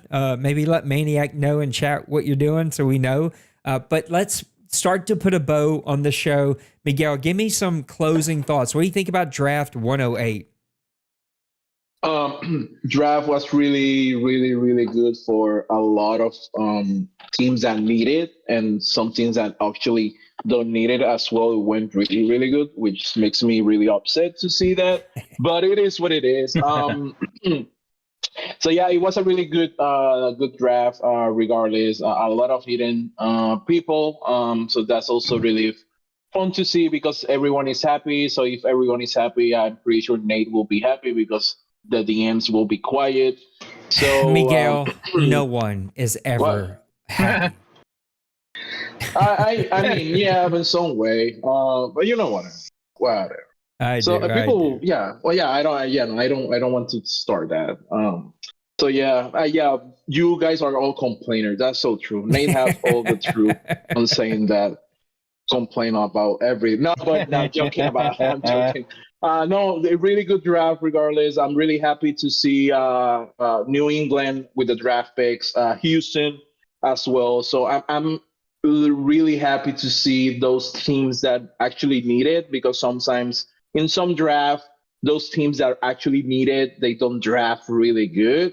However, on this one, I see a change on that. Maybe the draft was a little bit overpowered. I believe Bill said that in one point. Maybe true, maybe not. However, it was really good, really fun, a lot of speed as well. So we're gonna see that. But again, it's gonna be our old Madden. It's gonna be new sliders. So probably people were drafting according to all sliders, all pro. So let's see how it goes during the first season. At least to me, my draft was super bad. I mean, not bad. Most of the guys are 77, 78 overall, which is good, but everyone is normal. So it's going to be taking time for me to develop them a little bit more. So yeah, fun times. Thank you for having me again. I appreciate you all for giving me an opportunity to spend a little bit time with you all. It was 3-4 hours. I didn't expect this to be so long. So next one, don't expect me here because it's. I'm joking. But I appreciate you all. So again, it's gonna be a fun season, guys. Fun season for everyone. They have some fun. No complaints about all Madden. Just enjoy the freaking game. And then again, like Kobe said, you're gonna get upset. You're gonna complain. You're gonna say bad stuff about your opponent, but just give it a day and then you're gonna be happy. Same stuff happened with me against Bronco Man. I was so upset. Whatever happened in that game happened already. After that, I just sent him a message and we were super cool. Really great guy. Really happy for him. It's a game, so please enjoy the game and then whatever. Unless you're CNC, Denbrew, and Little Kush, you all, I don't care about you all three. Sliders are set now, so feel free to jump in there. You can DM me any feedback that you may or may not have. Should be a really, really great one. The way this is going to work, I posted it in the announcements chat, but we are in round 1 tonight, or week 1. We will advance to week 2 on Thursday night at 10 p.m. Eastern. Advance to week 3 Saturday night at 10 p.m. Eastern. We'll get all the words out. Then we'll go to week number 4, 24 hours after that. So on Sunday night at 10 p.m. Eastern, and then advance to the regular season Monday night, New Year's Day at 10 p.m. Eastern. I may need a board member to help me with that because I am going to work the Sugar Bowl. And so, Denbrew, great question. I think so. I think I set XP back. Yes, XP is set back. Injuries are off. Fatigue is off. Sliders are updated. If I'm missing anything else, please let me know. Nate. Yeah. You know how guys are always like excited to get those low-rated rookies that pass through the cracks at the end. So, are we holding off on Great grabbing question. any free agency? Thank you for bringing that players? up. So, it's a great freaking question. Because normally I hold off until we get to week 4 before we open up free agency. So, here's what we'll do, and I'll put this in announcements. That's a great question. We will say no free agent pickups at this point, any at all, not lower, not higher, no waiver, nothing for 24 hours. So tomorrow I will set a time. It's probably going to be early in the kind of the day. So like 8 p.m. Central. If it's a good time, West Coast, East Coast, kind of for everybody. So probably 8 p.m. Central tomorrow, we will open up all free agents. So anyone, I think it's 66 and lower is free for all. 67 and above, you have to put in a waiver claim. That gives Dwayne some time to get home and get ready to start doing waivers. And it kind of, like, it's super late at night. I just hate giving a portion that can stay up super late an opportunity to go raid these undrafted, lower ranked rookies that have potential. So no free agencies for 24 hours. If you've already done it, cut them. Sorry, no cap hit. We'll open it up tomorrow, 8 p.m. Central. It'll be open 66 and lower, free for all, 67 and up, a waiver claim, and Dwayne can start closing those waivers. Ooh, that's really smart, though. I it's a already really great saw call. a 60, 68 superstar guy. Yeah, there's some players out there. Shots, did we ever get you back before I hand it off to Maniac to close us out? I assume he didn't send you a message either. No, I didn't see one whenever I just looked a while ago. Chalks, you're my dude. Still the same message. I love you. I wanna interview you, but Shoxy! Can't do a 30-second delay. That's not a thing.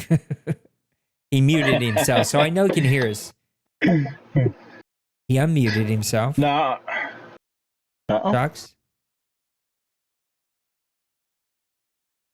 All right, Shox, you got to the end of Maniac's thing.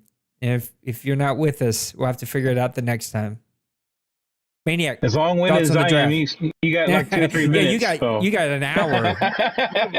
You probably Google it and everything. All the time. This draft was pretty, I guess, packed with a lot of high-rated potential rookies, I guess. I definitely think it was heavy, but also it is fun. You just have to admit it's fun.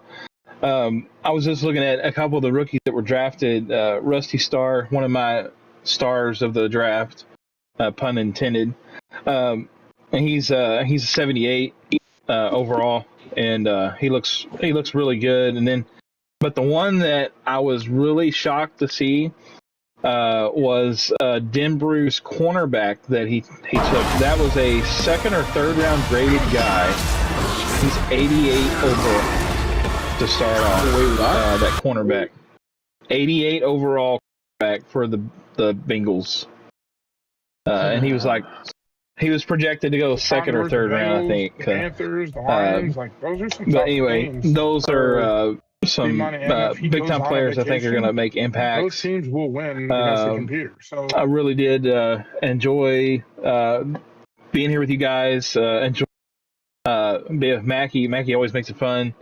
Always. We're gonna have to do some more stuff with Nips. So, I'm looking forward to getting into the season. Obviously, like I said, we and the Deuce have been experiencing all Madden already for a while, and just to see what the OMFL guys. I know there's quite a few guys from the OMFL playing over there in the Deuce already, and so they have a little bit of already have gotten used to these changes, but I'm excited to see if that makes the experience of Madden any better for you guys, because I know Madden can be an up and down thing. It's a game, like Mackie said, you just got to be you just got to find your happy medium. I know I've just find happy. I don't even care about the medium. Just find happy anywhere. Maniac's like, I can't wait to get started. And in my head, it was like until week 4 when he's ready to trade his entire team and give up already. That's right. My medium kicks in over the happy. So yeah, yes, it does. Yeah, it gets to well done fast. But yeah, I'm excited though. And it's always a pleasure though to be with you guys and to be in this league. Never take it for granted because at any moment it could be not here. definitely, it's just something that we as grown men should endeavor to just enjoy and enjoy the best parts of it, And yeah, and there's always going to be something that you dislike, but just try to enjoy it the best you can, and know, like you said, a lot of times we're all human, we all make mistakes, but man, I'm just ready to get going and look forward to the competition this next season. And not a lot of times are we always human. All the time we is be human. And we're doing a live look in to the other draft show that's going on over in Twitch. I appreciate Mr. Big Hurt, Bronco Man, and Trey going over there and doing that. I need to sign a kicker and punter. Bill Need, go for it. Sign who you need to sign, but cut them after your game. And that's all you can do. So if you're not playing yet, don't sign. But if you need to play before we open it up, sign and then cut right after it's over, so that we just keep things fair. It's kind of the best way to do it. Yeah, there you go. I don't know how you I don't know how you don't get a kicker or a punter, but it happens to the best of us sometimes. Man, it's been a great draft show. We're gonna try one more time, Mr. Shocks fan. Were you able to get things figured out?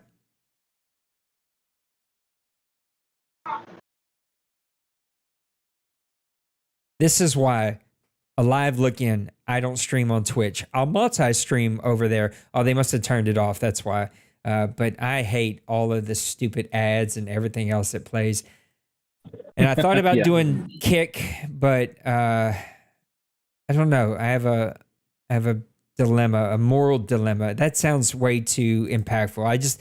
I have a dilemma when it comes to Kick because of kind of what they are, and both Twitch and Kick have gotten real perverted real quick over the last few months. So it's just like, I don't know if I want to be on those platforms. But anyway, Shocks, I love you. Wow. I'm sorry we couldn't do this. I wish you were here. But you went back muted. Nate, before you end the stream, can we do an investigation on Brew? How the hell he got an 80? Oh my fuck. What did he get? Oh, he got a rookie. Maniac just said it, but I didn't believe it. A cornerback rookie, 88 overall. That's stupid. 88 overall, 95 speed, man coverage already of the 80s. Bro, I that's what I meant, that I really hate these guys. God, it's like the second coming of Deion Sanders right there. Yeah, that's already a Hall of Famer. Put him on the Hall of Fame already. We're gonna have to fire Roger. I don't know. It happens. It was a really great pick. It's from Texas, so it should be good. Yeah. Denver in chat said right back at you. So go Longhorns. That's funny. It's an omen. The Dolphins, 74 overall, 75 overall, 74 overall, 77 overall, 75 overall, 75 overall, 65 overall, 68 overall.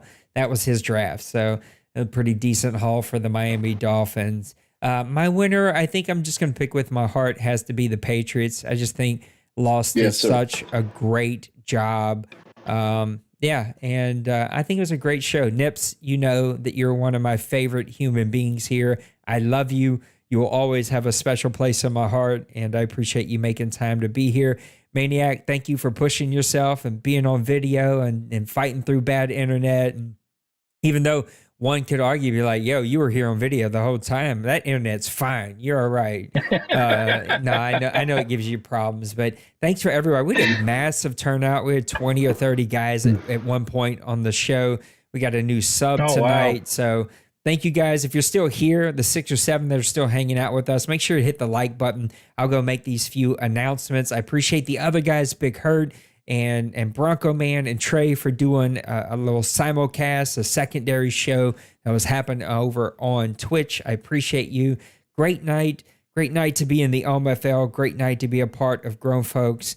And I taste peace, so I'm going to get out of here. I love you guys. We'll see you in the next one.